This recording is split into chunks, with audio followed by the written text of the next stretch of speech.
8 members వరకు కూడా మాట్లాడారు అధ్యక్ష. ఒక మెంబర్ అయితే 6 మెంబర్స్ వరకు మాట్లాడారు. ఒక మెంబర్ అయితే 2 సార్లు మాట్లాడారు అధ్యక్ష. ఇది కూడా కొత్తదనే శాసనసభలో. మీరు చాలా ఉదారంగా ముందు మాట్లాడి మళ్ళీ తర్వాత మాట్లాడేటువంటి అవకాశం ఇచ్చారు. ఓకే, ఏదేమైనప్పటికీ కూడా వారి యొక్క అభిప్రాయాలు చెప్పారు. వాళ్ళ అభిప్రాయాలు చెప్పిన తర్వాత ప్రభుత్వం యొక్క రిప్లై వినడం కూడా ప్రతిపక్ష నాయకుడి యొక్క బాధ్యత. It's a responsibility in democracy. It's a responsibility on the floor of the house. ఇంతకీ నేను శ్రీనాథ్ రెడ్డి గారిని అడుగుతా.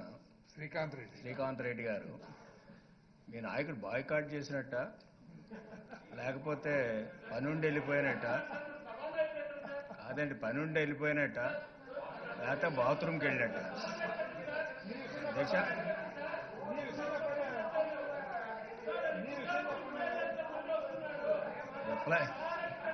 రిప్లై చెప్పేది నేనండి. రిప్లై నేను చెప్తున్నా. నా రిప్లై వినవలసిన బాధ్యత ప్రతిపక్ష నాయకుడికి ఉంది. ఎందుకంటే ప్రతిపక్ష నాయకుడు బాయ్కాట్ చేసినట్ట, ప్రతిపక్ష నాయకుడు ఏదైనా పని ఉండి బయటికి పోయినట్ట, లేకపోతే బాత్రూమ్కి వెళ్ళినట్ట? చెప్పండి, మీరు ఏదో ఒకటి చెప్పండి. నలుగురు నేసుకుని వెళ్ళిపోయాడు బయటికి.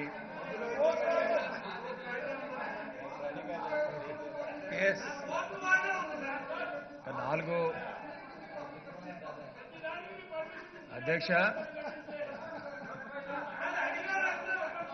నేనేం అనలేదండి శ్రీకాంత్ రెడ్డి గారు, నేనేం అడగలేదు. ఊరికే అడిగాను అంతే, ప్రశ్న అడిగాను. మీ దగ్గర ఆన్సర్ ఉంటే చెప్పండి. మీకు కూడా చెప్పకుండా వెళ్ళిపోతే అది వేరే సంగతి. బాత్రూమ్కి వెళ్తే 3-4 ఎందుకంటే కూడాను? బాత్రూమ్కి వెళ్తే 3-4 కూడా పనేటి? ఆయన పుస్తకాలు పట్టుకుని అన్ని పట్టుకుని ఆయనతో పాటు ఇంకో 4 పుస్తకాలు పట్టుకుని వెళ్ళిపోయారంటే ఎంత ఇర్రెస్పాన్సిబుల్ అపోజిషనో మనకు అర్థమవుతుంది అధ్యక్ష. Okay, right, please. ఓకే, చెప్పండి.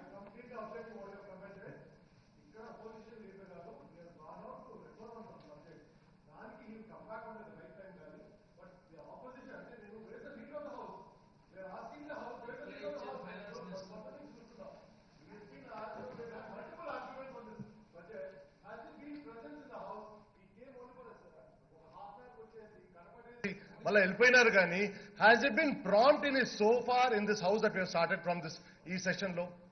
Please, I would not again, and being such esteem gentlemen that you are politicizing unnecessary issue. It's an issue you should not be brought up in this house at all. Srikanth Reddy గారు, నేను politicise చేయలేదు. నాకు ఉండేటువంటి interest ఏంటంటే మీ నాయకుడు కానీ ఇక్కడ ఉంటే కొద్దిగా ఎక్కువ చెప్పడానికి అవకాశం ఉంటుందేమో అని అంతే ఉద్దేశింది. అంటే మీ నాయకుడు ఎక్కడికి వెళ్ళారని నేను అడుగుతున్నాను అంతే తప్ప మీ నాయకుడి గురించి కాదు అధ్యక్ష. మీ నాయకుడు ఎక్కడికి వెళ్ళారని నేను అడుగుతున్నాను.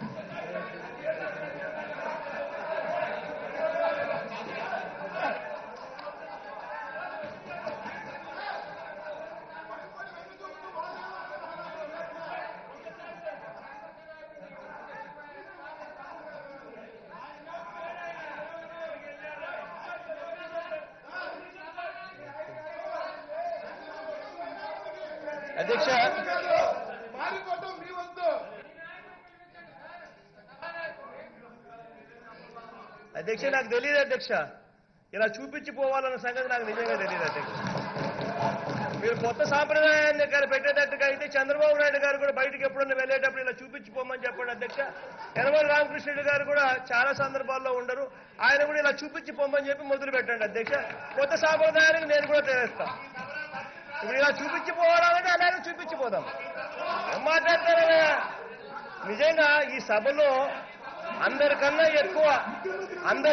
ఎక్కువ టైం కేటాయించిన వ్యక్తి ఎవరైనా ఉన్నారు అని అంటే అది నేను అని చెప్పడానికి గొప్పగా కూడా చెప్తున్నా. మా వాళ్ళు మాట్లాడేటప్పుడు స్ఫూర్తినిచ్చేదానికోసం అదే పనిగా ఇక్కడ కూర్చుంటా. మీరు నన్ను తిరుగుతూ మాట్లాడుతూ ఉన్నప్పుడు 10 ఏళ్ల కింద చనిపోయిన 8 ఏళ్ల కింద చనిపోయిన మా నాన్న గురించి మాట్లాడేటప్పుడు కూడా వింటూ ఉన్నా. ఇంత చేస్తా ఉన్నా, ఓపికగా చేస్తా ఉన్నా, ఏదైనా కానీ కుక్కతోక వంకర అన్నట్టుగా ఖచ్చితంగా మాట్లాడాల్సిందే.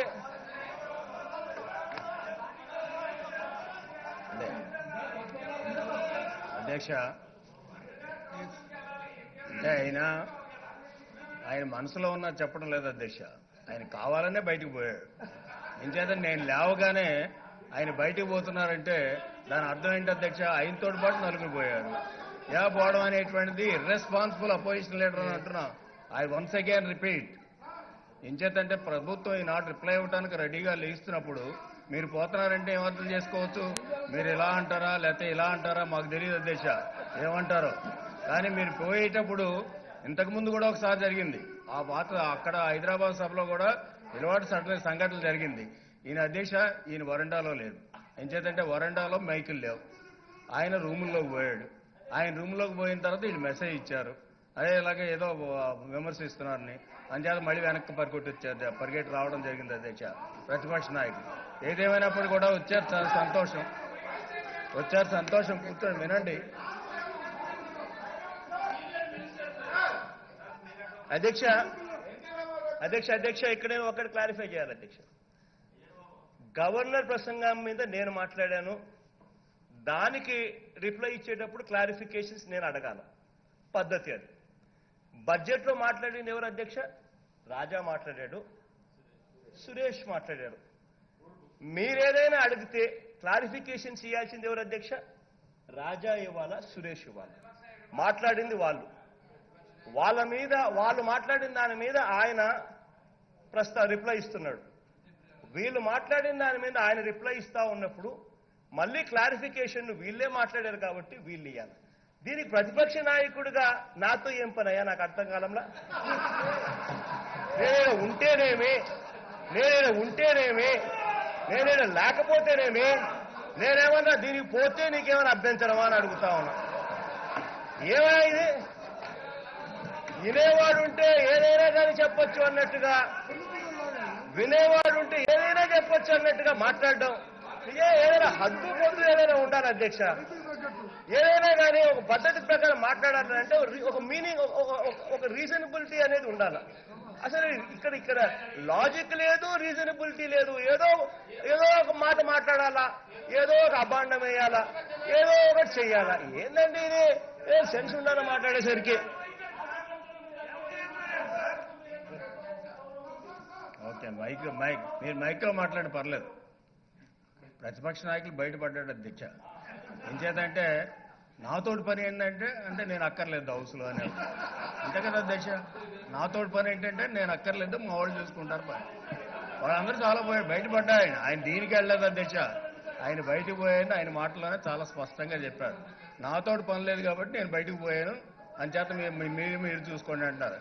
అది కాదు అధ్యక్ష. పార్లమెంట్ ప్రాక్టీస్లో గవర్నమెంట్ ఇంపార్టెంట్ బడ్జెట్ గురించి రిప్లై చెప్తున్నప్పుడు మీ బాధ్యత మీరు ఉండాలి. మీరు ఉంటేనే బాగుంటుంది. అంచేత మీ ముఖం చూస్తామంటే మాకు ఆనందంగా ఉంటుంది అనేటువంటి ఉద్దేశంతో మిమ్మల్ని ఉండమన్నాం తప్ప మీరేదో పోతే మాకు ఆనందంగా సమాధానం చెప్పేసుకోవచ్చు అని కాదు. అదే కాదు అధ్యక్ష, మీరు కొన్ని మాటలు మాట్లాడారు. ఇప్పుడే కాదు, గవర్నర్స్ అడ్రస్ మీద మీరు మాట్లాడారు, కొన్ని విషయాలు చెప్పారు. అదేవిధంగా మీ వాడు కూడా మీరు చెప్పినటువంటి విషయాలే రిపీట్ చేశారు. నేను మిమ్మల్ని ఎడ్యుకేట్ చేయవలసినటువంటి అవసరం ఉంటుంది. ప్రభుత్వం తరఫున నేను చెప్పాలి. మీకు చెప్పిన తర్వాత నేను మీకు చెప్పాలి తప్ప మీరు నాకు చెప్పడం కాదు అధ్యక్ష. మీరు క్లారిఫికేషన్ అడిగితే నేను చెప్తాను క్లారిఫికేషన్కి. అంతేగాని నేను మిమ్మల్ని క్లారిఫికేషన్ అడగను. ప్రభుత్వం ఎప్పుడు కూడా మిమ్మల్ని క్లారిఫికేషన్ అడగదు. మీరు అడిగితే మేము సమాధానం చెప్పేటం we are accountable to the house, we are collectively responsible to the house. అట్లాగే మీరు కూడా ప్రజాస్వామ్యంలో ఈ హౌస్కి కూడా రెస్పాన్సిబుల్, ప్రజలకు కూడా రెస్పాన్సిబుల్. అందుచేత మీరు ఉంటే బాగుంటుంది. మీరు ఉండగా సమాధానం చెప్తే మిమ్మల్ని కూడా కొద్దిగా ఈ యొక్క క్లారిఫికేషన్ ఇవ్వడానికి బాగుంటుందనే ఉద్దేశంతో అన్నాం తప్ప మీరు ఇంటెన్షనల్గా బయటికి పోతే మేము చేసేది ఏం లేదు అధ్యక్ష. ఉన్న వాళ్ళకి చెప్పుకుంటాం, లేకపోతే మేము చెప్పేది చెప్తాం, వెళ్ళిపోతాం అధ్యక్ష. అది మీ రెస్పాన్సిబుల్. ఓకే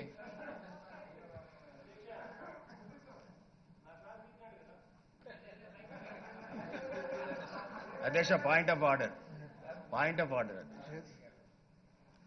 ఆర్డర్ అధ్యక్ష. పర్సనల్ ఎక్స్ప్లెనేషన్ ఎప్పుడు కూడా ఎవరన్నా ఎలిగేషన్ పెడితే ఎలిగేషన్ కూడా నోటీస్ ఇచ్చి పెట్టాలి.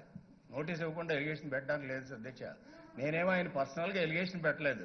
పర్సనల్గా ఎలిగేషన్ పెడితే పర్సనల్ ఎక్స్ప్లెనేషన్ యొక్క క్వశ్చన్ వస్తుంది. అంచేత ఇప్పుడు ఆయన ఎక్స్ప్లెనేషన్ ఇచ్చుకోవాల్సినటువంటి అవసరం లేదు అధ్యక్ష.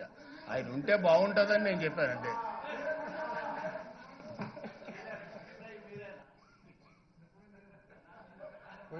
అధ్యక్ష కొద్దో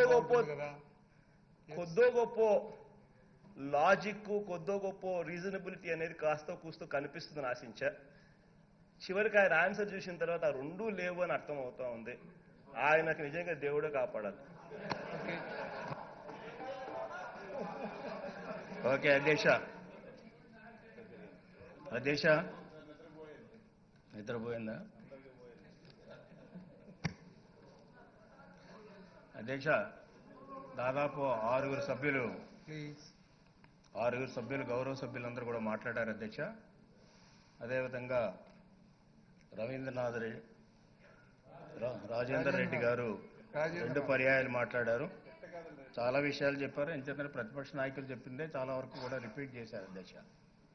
చాలా ప్రభుత్వం నుంచి చెప్పవలసింది చాలా ఉంది, కానీ అంతకంటే ఎక్కువగా క్లారిఫికేషన్ చేయవలసినటువంటి అవసరం కూడా ఉంటుంది అధ్యక్ష. ఎంచేతంటే కొన్ని డౌట్స్ రైజ్ చేశారు గౌరవ సభ్యులు కానీ ప్రతిపక్ష నాయకులు కానీ. సరే, వాళ్ళకు ఉండేటువంటి ఇన్ఫర్మేషన్ తోటి వాళ్ళు కొన్ని విషయాలు చెప్పడం జరిగింది అధ్యక్ష.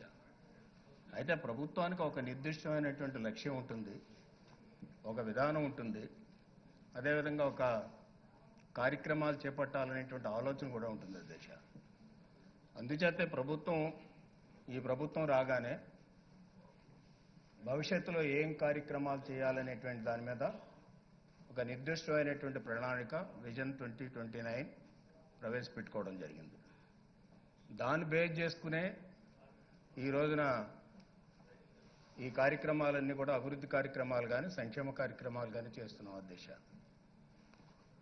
మేము ఇచ్చినటువంటి విజన్ కూడా, అంటే ప్రభుత్వం చేసినటువంటి విజన్ 2029 ఏదైతే ఉందో, that is basing on hour commitments అధ్యక్ష. కమిట్మెంట్స్ ఇప్పుడు చేసాము మేము, తమరకు కూడా తెలుసు. ఫస్ట్ కమిట్మెంట్స్ చేసింది అధ్యక్ష ఆనాటి ప్రతిపక్ష నాయకులు, ఈనాటి ముఖ్యమంత్రి గారు పాదయాత్ర చేసినప్పుడు, ప్రజల దగ్గరికి వెళ్ళినప్పుడు ప్రజల యొక్క సమస్యలు స్వయంగా తెలుసుకోవడం జరిగింది. ప్రజలందరూ కూడా వివిధ వర్గాల వాళ్ళంతా కూడా వారికి స్వయంగా చెప్పడం కూడా జరిగింది. చెప్తూ ఉన్నప్పుడే అధ్యక్ష, మాకు పార్టీలో ఒక ఆఫీస్ ఉంటుంది అధ్యక్ష. ఆఫీసులో అందరం కూడా కూర్చుంటాం యూజువల్గా, పొద్దుటేళ్ళు సాయంత్రం వెళ్ళి కూర్చునేవాళ్ళం పార్టీ ఆఫీసులో, బికాజ్ వీఆర్ ఇన్ అపోజిషన్ కాబట్టి. ఇప్పుడు కూడా మాకు ఒక సిస్టమ్ పనిచేస్తూ ఉంటుంది ఇప్పుడు కూడా. అంచేత ఎప్పుడైతే పబ్లిక్ దగ్గర నుంచి గ్రీవియన్సెస్ వచ్చాయో అవన్నీ కూడా బేస్ తీసుకుని ఆ బేస్కి కావాల్సినటువంటి ఎస్టిమేట్లు కూడా చేసుకోవడం జరిగింది అధ్యక్ష. ఎంచేతంటే మేమందరం కూడా ఒకప్పుడు గవర్నమెంట్లో పనిచేసినటువంటి వాళ్ళం కాబట్టి అందరికీ తెలుసు కాబట్టి, అంతకుముందు నేను కూడా ఫైనాన్స్ మినిస్టర్గా ఉన్నాను అధ్యక్ష. ఇవన్నీ తెలుసు కాబట్టి సీఎం గారు కూడా సీఎంగా ఉన్నారు, అదేవిధంగా ఫైనాన్స్ మినిస్టర్, రెవెన్యూ మినిస్టర్ కూడా ఉన్నారు అధ్యక్ష. అంచేత ఇవన్నీ కూడా క్యాలిక్యులేటివ్గా, చాలా క్యాలిక్యులేటివ్గా ఏదైతే ఉందో మేము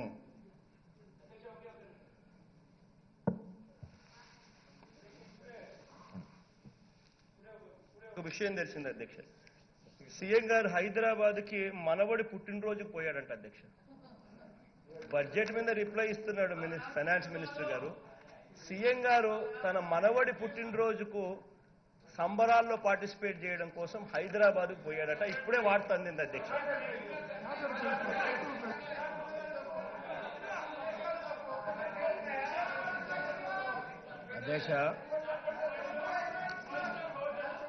అధ్యక్ష ఓకే, చెప్పండి చెప్పారు కదా, చెప్పండి. మరి అధ్యక్ష, సీఎం గారు తన మనవడి పుట్టినరోజు కోసం హైదరాబాద్కి ఇవాళ రిప్లై ఇస్తా ఉన్నప్పుడు పోయిన పరిస్థితుల్లో గౌరవనీయులైన మంత్రి గారు తన వీపు తన కనపడదు అన్నట్టుగా ఈ మాదిరిగా మాట్లాడడం ధర్మమేనా అన్నది తన మనస్సాక్షిని తాను అడగమని చెప్పి నేను ఒకసారి అడుగుతా ఉన్నా.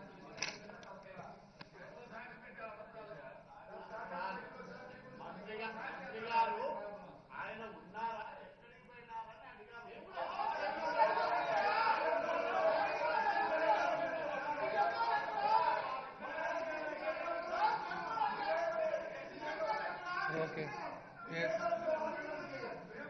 అధ్యక్ష Let us go into the subject, please. ముఖ్యమంత్రి గారు Please. Let please us go to the please subject. Please Please. ఆమె కామెంటరీ వద్దండి, మీరు చెప్తే డైరెక్ట్ క్వశ్చన్ అడగండి, నేను చెప్తాను. మీ అధ్యక్షుల మీ పార్టీ అధ్యక్షులు అడిగారు, నేను చెప్తాను. మీకెందుకు ఊరికే Please. నేను చెప్తా, Please. సమాధానం చెప్తా ఉండండి. దయచేసి వినండి. What is this? Let us stop here.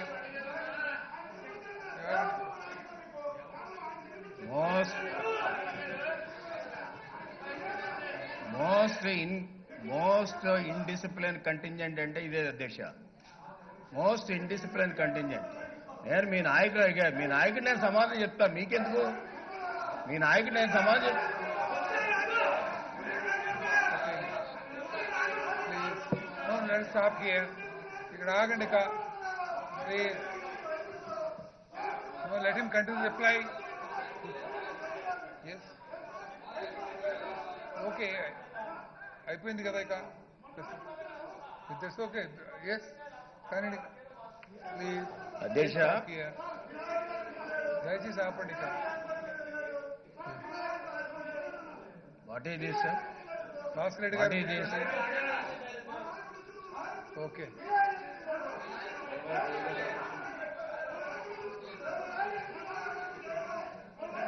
Okay.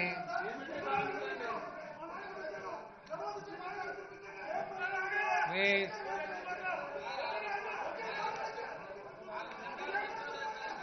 Please.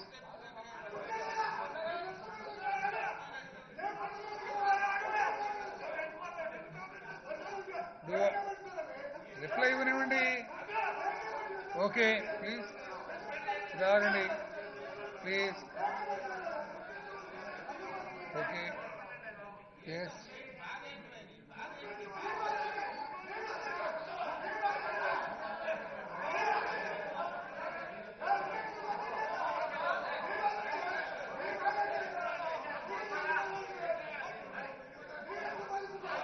Please.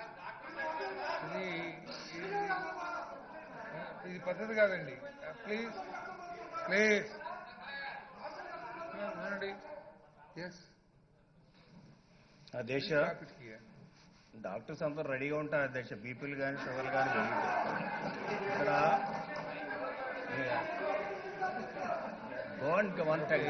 go and get one tablet of BP. What is this? Mic తీసుకుని మాట్లాడమనండి, ఎందుకు ఊరికే క్యాష్?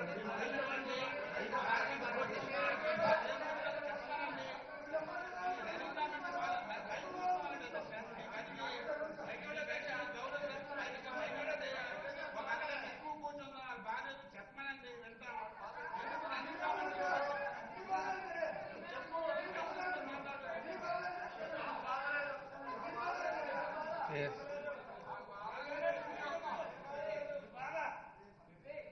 Yes. అధ్యక్ష,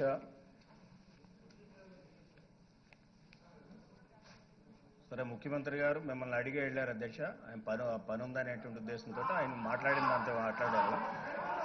సరే, ఇంకా చెప్పాలంటే ఇంకా చాలా చెప్తాను, మీరు మాట్లాడకండి, వద్దు, అనవసరం. I never want to prolong the issue. ఆయన బెంగళూరు వెళ్ళలేదు, ఇంకో చోటకి వెళ్ళలేదు.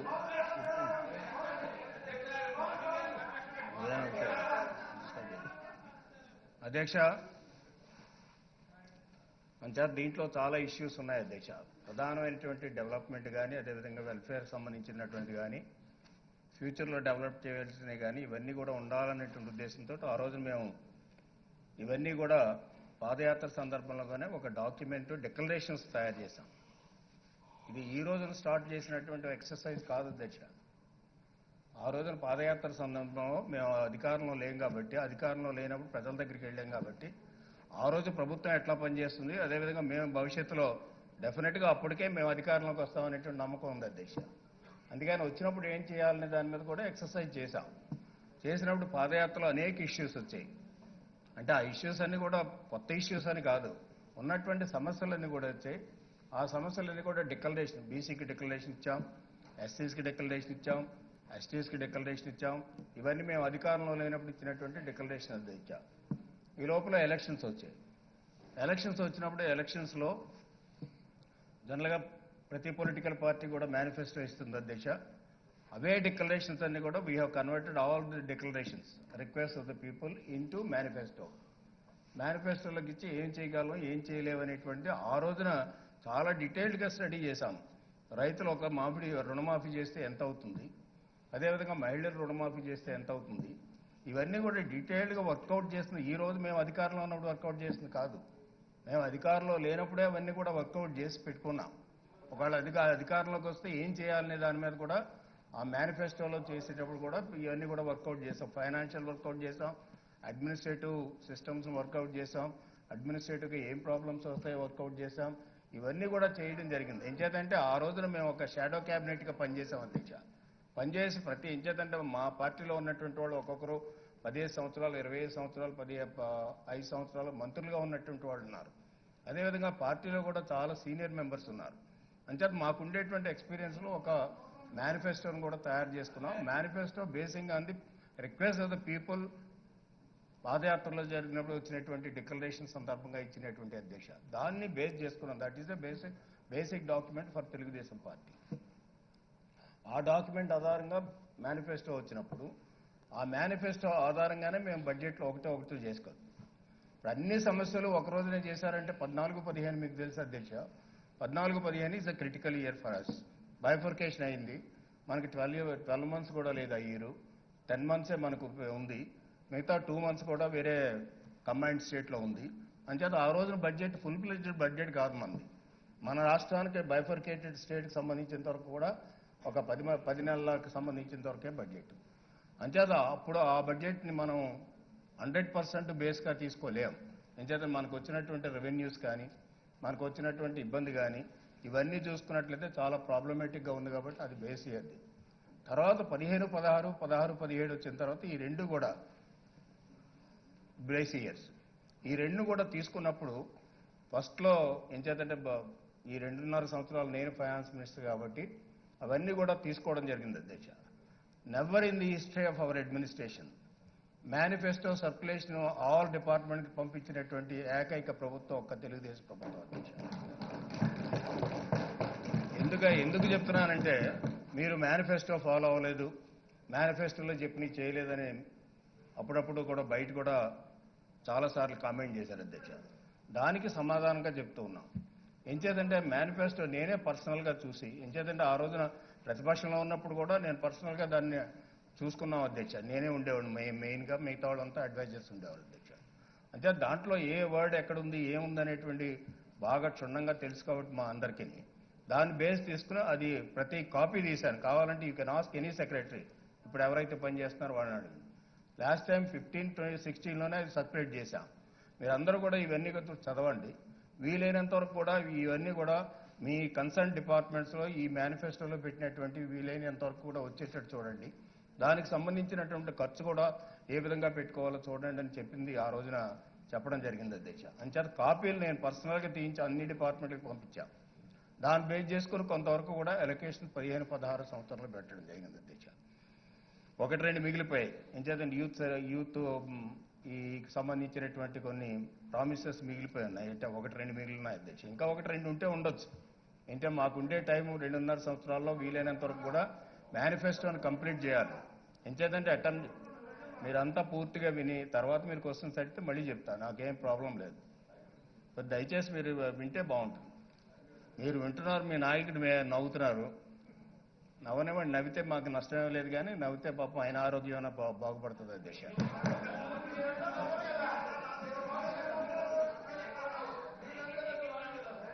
అందుకనే మా ప్రభుత్వం ప్రతి ఒక్కడు కూడా ఈ సమాజంలో ఉండేటువంటి ప్రతి ఒక్కడు హ్యాపీనెస్ తోటి ఉండాలని మేము అనుకుంటున్నాం అధ్యక్ష.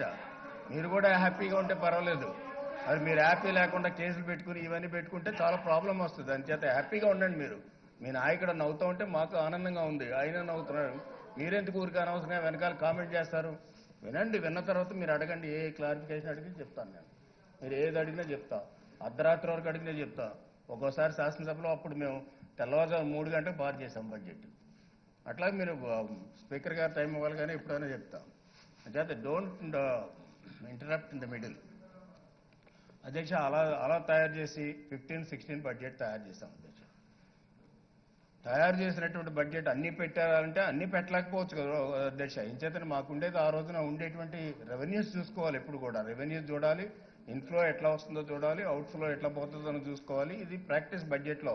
ఇప్పుడే కాదు, ఇది ఏ దేశమైనా అంతే అధ్యక్ష, ఏ రాష్ట్రమైనా అంతే. ఆ చూసేటప్పటికి అప్పుడు వచ్చినటువంటి బడ్జెట్లో మేము వీలైనంత వరకు కూడా అన్ని అటెంప్ట్ చేయడం జరిగింది. ఉదాహరణకు అధ్యక్ష, మనం ఏదైతే ఉందో రుణమాఫీ అటెంప్ట్ చేశాం. రుణమాఫీలో సరే వారికి ఉండేటువంటి ఆర్గ్యుమెంట్ వారికి ఉంది, మా ఆర్గ్యుమెంట్ మాకుంది, మా సిస్టమ్ మాకుంది. మేము ఇప్పటికే కొంతవరకు కూడా ఇవ్వగలిగాం. ఈ సంవత్సరం కూడా కొంతవరకు ఇస్తానంటున్నాం. నేను అన్ని ఫిగర్స్ జోలికి పోవడం లేదు అధ్యక్ష. ఇంచేతంటే ఆల్రెడీ బడ్జెట్ ఇన్ బ్రీఫ్లో అన్నీ ఉంటాయి మీకు. అదేవిధంగా బడ్జెట్ లాస్ట్ పేజ్లో, నా స్పీచ్ లాస్ట్ పేజ్లో మీకు అలాట్మెంట్స్ ఉన్నాయి. అదేవిధంగా ఖర్చులు కావాలంటే మీకు బడ్జెట్ ఇన్ బ్రీఫ్ ఉంటుంది. ఇక్కడ ఒకటి చెప్పాలి అధ్యక్ష, budget estimates, revised estimates, accounts reconciliation అయిన తర్వాత అదేవిధంగా తర్వాత మళ్ళీ ఆర్బీఐ రిపోర్ట్ కూడా వస్తుంది. ఇవన్నీ టాలీ చేసుకోవచ్చు మీరు కావాలంటే. అంతేగాని ఆర్ఈలో పెట్టారు కాబట్టి ఇప్పుడు ఇంత ఖర్చు పెట్టారంటే అది ఆర్ఈలో పెట్టిందంటే estimates, budget estimates, revised estimates. Expenditure 100% కాదు. ఇంచేదంటే బడ్జెట్ ఎప్పుడు కూడా ఫిబ్రవరి నెలలో పెడతాం కాబట్టి యూజువల్గా. సార్ మీరైనా చెప్తే బాగుంటుంది. జగన్మోహన్ రెడ్డి గారు మీరు కూడా చెప్తే బాగుంటుంది. మీరు అడిగిన దానికి నేను సమాధానం చెప్తున్నా. మీరు అడిగారు బిఈఆర్ఈ అని అడిగారు కాబట్టి నేను సమాధానం చెప్తున్నాను. మీరు కన్విన్స్ అయితే కన్విన్స్ అవ్వండి, లేకపోతే మానుకోవచ్చు. కానీ నాకు అభ్యంతరం లేదు. కావాలంటే ఇంకో ప్రశ్న అడిగితే దానికి చెప్తా. అంచేత బిఈ అనేటువంటి బడ్జెట్ ఎస్టిమేట్ చేస్తున్నాము. ఆర్ఈ ఇప్పుడు ఎందుకు చేస్తామంటే అధ్యక్ష, ఆర్ఈ అనేది ఎందుకు చేస్తాం, ఫిబ్రవరిలో బడ్జెట్ పెట్టాల్సి వస్తుంది యూజువల్గా. ఫిబ్రవరిలో బడ్జెట్ పెట్టుకున్నప్పుడు మార్చి నెలాఖరికి ఎక్స్పెండిచర్ కావాలి. ఎంత అవుతుందో రఫ్గా పాత ఎక్స్పెండిచర్ని చూసి క్యాలిక్యులేట్ చేసి ఆర్ఈ పెడతారు చివరిలో. తర్వాత ఫైనల్గా అకౌంట్స్ ఎప్పుడు వస్తాయి అధ్యక్ష, సిఏజీ వాళ్ళు ఆడిట్ చేసిన తర్వాత ఫైనల్ అకౌంట్స్ వస్తాయి. అప్పుడు మీరు విమర్శిస్తే బాగుంటుంది ఎక్స్పెండిచర్ గురించి. అంతేగాని ఇప్పుడే మీరు ఇంత చెప్పారు ఫిబ్రవరికి ఎంత అయింది అని అంటే మాత్రం సమాధానం అంతే ఉంటుంది. బుక్లో ఎంత ఉందో అంతే ఉంటుంది. నేను కొత్తగా చెప్పేది ఏముందో 31 మార్చి వరకు కూడా ఆర్ఈ ఎంత ఉందో అంతా ఖర్చు పెట్టడానికి. ఒకవేళ 100 రూపాయల్లో 50 రూపాయలు ఖర్చు పెట్టి ఇంకో 50 రూపాయల్లో 40 రూపాయలు ఆర్ఈ పెట్టామనుకోండి, ఒకవేళ 40 రూపాయల కంటే ఎక్కువ అవ్వచ్చు, తక్కువ కూడా అవ్వచ్చు ఆర్ఈ ఫైనల్ అకౌంట్స్ వచ్చేటప్పటికి. ఎందుకంటే అప్పుడు ఇప్పుడు ఇందాక ఎస్సీ వెల్ఫేర్ మినిస్టర్ గారు చెప్పారు, మేము ఇంత సబ్ ప్లాన్ పెట్టాం. సబ్ ప్లాన్ పెడితే ఇప్పటికి యాజ్ ఆన్ టుడే మీరు చెప్పేది ఉంది. నేను రివ్యూ చేసినప్పుడు బడ్జెట్ పెట్టాలనే ఉద్దేశంతో, బడ్జెట్ ప్రపోజల్ అనేది ఉద్దేశంతో ఆల్ డిపార్ట్మెంట్స్ రివ్యూ చేశాం. రివ్యూ చేసినప్పుడు నేను చెప్పాను మీరు 60% కంటే ఎక్కువ ఖర్చు పెట్టలేదు వెల్ఫేర్ డిపార్ట్మెంట్స్. అదేవిధంగా కొన్ని డిపార్ట్మెంట్స్ ఖర్చు పెట్టలేకపోయాయి, కొన్ని డిపార్ట్మెంట్లు ఎక్సెస్ ఖర్చు పెట్టారు. అంచేత రీఅప్రోప్రియేషన్ చేయవలసిన అవసరం ఉంటుంది మీరు ఖర్చు పెట్టలేకపోతే అని అన్నా. అంచేత వాళ్ళగా ఆ రోజున 60% ఖర్చు పెట్టారు నేను రివ్యూ చేసినప్పుడు. అదే మీరు కూడా చెప్తున్నారు. అంచేత ఏంటంటే దాంట్లో కొన్ని ప్రాబ్లమ్స్ ఉంటాయి అధ్యక్ష. కొన్ని బిల్స్ ఇచ్చారు, ఆ బిల్స్ 31 లోపల అన్ని వీలైనంత వరకు క్లియర్ చేస్తాం. ఎంచేతంటే వచ్చేటువంటి రెవెన్యూస్ని బట్టి బిల్స్ అవుట్గో ఉంటుంది అధ్యక్ష. అందుచేత కొంత డిలే అవ్వచ్చు ఏదైనా బిల్స్ క్లియర్ చేయడంలో. అంచేత బిల్స్ కూడా క్లియర్ చేసేది ఎప్పుడు చేస్తాం, ఈ నెలాఖరికి అట్లా చేసేస్తాం అధ్యక్ష. మొత్తం అన్ని డిపార్ట్మెంట్ల యొక్క బిల్స్ కూడా సబ్స్టాన్షియల్గా అమౌంట్ చూసుకుని వచ్చినటువంటి అమౌంట్ అంతా కూడా అన్ని డిపార్ట్మెంట్లకి క్లియర్ చేయడం జరుగుతుంది. అప్పుడు ఫైనల్ అకౌంట్స్ వస్తాయి. అకౌంట్స్ కూడా తప్పులున్నాయా రైట్లు ఉన్నాయా అనేటువంటి సిఏజీ వాళ్ళు చెప్తారు, చైర్మన్ గారు అక్కడ ఉన్నారు. ఒకవేళ ఏమైనా వాళ్ళ ఆడిట్ అబ్జెక్షన్ చెప్తే పిఎస్సి కూడా రివ్యూ చేసేటువంటి పరిస్థితి అవకాశం ఉంటుంది అధ్యక్ష. ఇది బడ్జెటరీ సిస్టంలో జరిగేటువంటి ప్రతి దేశం, అన్ని దేశాల్లో, అన్ని రాష్ట్రాల్లో, అన్ని ప్రావిన్స్లో జరిగేటువంటి సిస్టమ్ అధ్యక్ష. ఈ సిస్టంలో ఇప్పుడు మేము 1,56,000 కోట్ల పైన చిలుకు పెట్టాం. లాస్ట్ ఇయర్ 15-16లో గౌరవ సభ్యులు చెప్పారు, నేను పేర్లు చెప్పాల్సిన అవసరం లేదు, పేరు చెప్పలేము అధ్యక్ష, చాలామంది మాట్లాడారు. అంచేత 15-16లో మీరు ఒకసారి హిస్టరీ చూడండి, ఆంధ్రప్రదేశ్ హిస్టరీ యొక్క చూస్తే కంబైన్డ్ స్టేట్ కానీ ఈ 3 సంవత్సరాల బడ్జెట్ కానీ మీరు చూస్తే ఎప్పుడు కూడా అధ్యక్ష పాత సంవత్సరాల్లో నేను కంబైన్డ్ స్టేట్లో ఫైనాన్స్ మినిస్టర్గా ఉన్నా, యూజువల్గా అపోజిషన్ లీడర్గా ఉన్నా. చాలాసార్లు అన్నీ కూడా స్టడీ చేసాం. దాదాపు 20-30 సంవత్సరాల బడ్జెట్లు అన్నీ కూడా స్టడీ చేసి ఎంత చేస్తున్నారు అనేది చూసేటప్పటికి ఎప్పుడు కూడా ఈవెన్ రాజశేఖర రెడ్డి గారి టైంలో కూడా మీకు ఆ 10 సంవత్సరాల కాంగ్రెస్ పరిపాలనలో కూడా ఎప్పుడైనా మీరు 100% టోటల్ బడ్జెట్ ఖర్చు పెట్టినటువంటి సందర్భం ఉందో ఒక్కటి చూపించండి ఎవరైనా మీరు. ఎక్కడ ఉండదు అధ్యక్ష. మ్యాక్సిమం ఆ 10 ఇయర్స్లో యావరేజ్ మీద ఖర్చు పెడితే 85% ఖర్చు పెట్టారు అధ్యక్ష. ప్లానింగ్లో కూడా చూస్తే every year 15 to 20% minus expenditure ప్లానింగ్లో. అంటే ప్రతి ఇయర్ జరిగేది. మీ ఆ సంవత్సరాలే కాదు, ఆ 10 సంవత్సరాలే కాదు, మా ఇయర్స్లో కూడా అప్పుడప్పుడు అట్లాగే జరిగాయి. దాంట్లో ఎవరు కాదనడం లేదు. ఏం చేద్దంటే ఆ ఎక్స్పెండిచర్ ప్రాసెస్ అట్లా ఉండేది. కానీ ఫస్ట్ టైం 15-20లో 2015-16లో చూస్తే, లాస్ట్ ఇయర్ చూస్తే అధ్యక్ష 110% ఖర్చు పెట్టాం ఎక్స్పెండిచర్. అంటే we have cross the budget allocation. అంటే కొన్ని డిపార్ట్మెంట్లో 100% రాకపోవచ్చు, కొన్ని డిపార్ట్మెంట్లో 100% రావచ్చు. మొత్తం ఓవరాల్గా చూస్తే టోటల్ బడ్జెట్లో మోర్ దాన్ 100% ఖర్చు పెట్టినటువంటి ఏకైక ప్రభుత్వం గత 40 సంవత్సరాల్లో ఒక్క తెలుగుదేశం ప్రభుత్వం ఈసారి అనేది కూడా 15-16లో అనేది కూడా మరొకసారి సందర్భంగా మనం చేస్తున్నాం. ఫిగర్స్ చెప్పక్కర్లేదండి, ఫిగర్స్ కావాలని చెప్తా. తర్వాత ఈ సంవత్సరం కూడా అధ్యక్ష 1,35,000 crores మేము బడ్జెట్లో పెడితే ఇప్పటికీ మేము ఆర్ఈ కింద చూపించింది 1,32,000 crores వరకు చూపించాం. ఇది ఆర్ఈ మాత్రమే. అందుకని I told the officers also get all అంటే బిల్స్ పెండింగ్గా ఉన్నాయి, పే చేయాలి. ఇవన్నీ కూడా చూస్తే I'm sure that we're going to cross 100% expenditure of this budget అధ్యక్ష. ఏం చేద్దంటే అది కమిట్మెంట్. అంటే ఎందుకు చేశారంటే ఓకే, ఐ అగ్రీ, కొన్ని వెల్ఫేర్ డిపార్ట్మెంట్లో ఒక 5% 10% షార్ట్ ఫాల్ ఉంటే ఉండొచ్చు. కానీ అందుకనే మేము ఇన్స్ట్రక్షన్ కూడా ఇచ్చాం all departments, with in the department రీఅప్రోప్రియేట్ చేసుకోండి. మీకు ఒకవేళ ఒకరిన స్కీమ్ ఏమైనా ఎక్స్చేంజ్ చేసుకోవాలంటే, ఒక ఇంటర్నల్గా చేంజ్ చేసుకోవాలంటే పర్మిషన్ ఇచ్చాం వాళ్ళు చేసుకోవడానికి. ఈవెన్ ఎప్పుడు లేదు అధ్యక్ష, ఎప్పుడు కూడా ప్లాన్ నాన్ ప్లాన్ ఉండేది. నాన్ ప్లాన్ నుంచి ప్లాన్కి అలౌ చేస్తారు తప్ప ప్లాన్ నుంచి నాన్ ప్లాన్కి అలౌ చేయదు అధ్యక్ష ఏవీ డిపార్ట్మెంట్ కూడా. ఫస్ట్ టైం నేను చెప్పాను, స్కీమ్ మంచిదైతే, మా ముఖ్యమంత్రి గారు కూడా చెప్పారు, స్కీమ్ మంచిదైతే క్లబ్ చేసుకోండి, ప్లాన్ నాన్ ప్లాన్ క్లబ్ చేసి, but any cost you have to show the expenditure అని చెప్పాను. ఎందుకు అంటే డెవలప్మెంట్కి మేము ఇచ్చినటువంటి డబ్బులు 100% ఖర్చు పెట్టవలసినటువంటి అవసరం ఉందని చెప్పినప్పుడు వాళ్ళు కేర్ తీసుకున్నారు. పైన దీంట్లో వెల్ఫేర్లో వచ్చినటువంటి ప్రాబ్లం ఏంటంటే మెజారిటీ వాళ్ళకి స్కాలర్షిప్స్ పోతాయి. ఆ స్కాలర్షిప్స్ క్లెయిమ్ చేయాలి, మేము ఇచ్చేయాలి. అవి ఎవరు ఆఫ్ చేసేది కదా, that's nothing but inevitable expenditure. ఎవరు ఆఫ్ చేయలేరు. అవి 31st March లోపల ఎంతమంది స్కాలర్షిప్లు ఇవ్వాలో అంతమందికి ఇవ్వాల్సిందే అధ్యక్ష. ఈవెన్ ఫీజు రీయింబర్స్మెంట్ కూడా, ఫీజు రీయింబర్స్మెంట్ గురించి కూడా తర్వాత చెప్తాను అధ్యక్ష. ఇవన్నీ కూడా ఇవ్వాల్సిందే ఇస్తాం.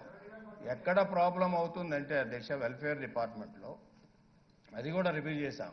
వెల్ఫేర్ డిపార్ట్మెంట్ ప్రాబ్లం అయ్యేది కన్స్ట్రక్షన్ దగ్గర ప్రాబ్లం వస్తుంది అధ్యక్ష. బిల్డింగ్స్ కానీ హాస్టల్స్ కానీ ఇవి కన్స్ట్రక్ట్ చేసే దగ్గర ఎంచేతంటే వాళ్ళకి పరిపూర్ణమైనటువంటి వింగ్ ఉండదు, వాళ్ళు వేరే మీద ఆధారపడవలసి వస్తుంది. ఒకవేళ వింగ్ ఉన్నప్పటికీ కూడా మనకి ఓల్డ్ సిస్టమ్ ఇంకా కంటిన్యూ అవుతుంది, అది కూడా చేంజ్ చేయమని చెప్పాం. ఎంచేతంటే బడ్జెట్ శాంక్షన్ అయిన తర్వాత మేము డబ్బులు రిలీజ్ చేసిన తర్వాత ఎస్టిమేట్ చేస్తారు అధ్యక్ష కొంతమంది డిపార్ట్మెంట్. అది అక్కడ లకూనా ఉంది అక్కడ. ఎంచేతంటే డబ్బులు ఇచ్చిన తర్వాత ఎస్టిమేట్ చేస్తే ఈ లోపల పుణ్యకాలం అంతా కూడా పూర్తవుతుంది. అంచేత ఈ సిస్టమ్ లేకుండా అసలు ఎస్టిమేట్లు చేసుకుని అడ్మినిస్ట్రేటివ్ శాంక్షన్ చేసుకున్నప్పుడు వెంటనే మొదలుపెట్టే విధానాన్ని అవలంబించాలనేటువంటి ఆల్రెడీ అన్ని డిపార్ట్మెంట్లు కూడా ఒకవైపు చెప్తూనే ఉన్నాం అధ్యక్ష. అప్పుడు ఏంటంటే మనం ఎప్పుడు రిలీజ్ చేస్తే నెక్స్ట్ డే వాళ్ళు స్కీమ్ మొదలు పెట్టడానికి అవకాశం ఉంటుంది. ఇటువంటి లకోనాస్ అన్ని కూడా ఇప్పుడు ఈ అడ్మినిస్ట్రేటివ్ సిస్టంలో కూడా మార్చడానికి అన్ని విధాలుగా ప్రయత్నాలు చేస్తున్నాం. అదేవిధంగా ఫీజు రీయింబర్స్మెంట్ గురించి చెప్పారు. ఫీజు రీయింబర్స్మెంట్ అధ్యక్ష, ఫీజు రీయింబర్స్మెంట్ కానీ ఇండస్ట్రియల్ ఇన్సెంటివ్స్ కానీ సిస్టమ్ కూడా అడాప్ట్ చేశాం. అదేవిధంగా గత ప్రభుత్వాలు 10 సంవత్సరాల ప్రభుత్వంలో ఫీజు రీయింబర్స్మెంట్ ఎంత బాకీ ఉందో ఒకసారి చెప్పండి.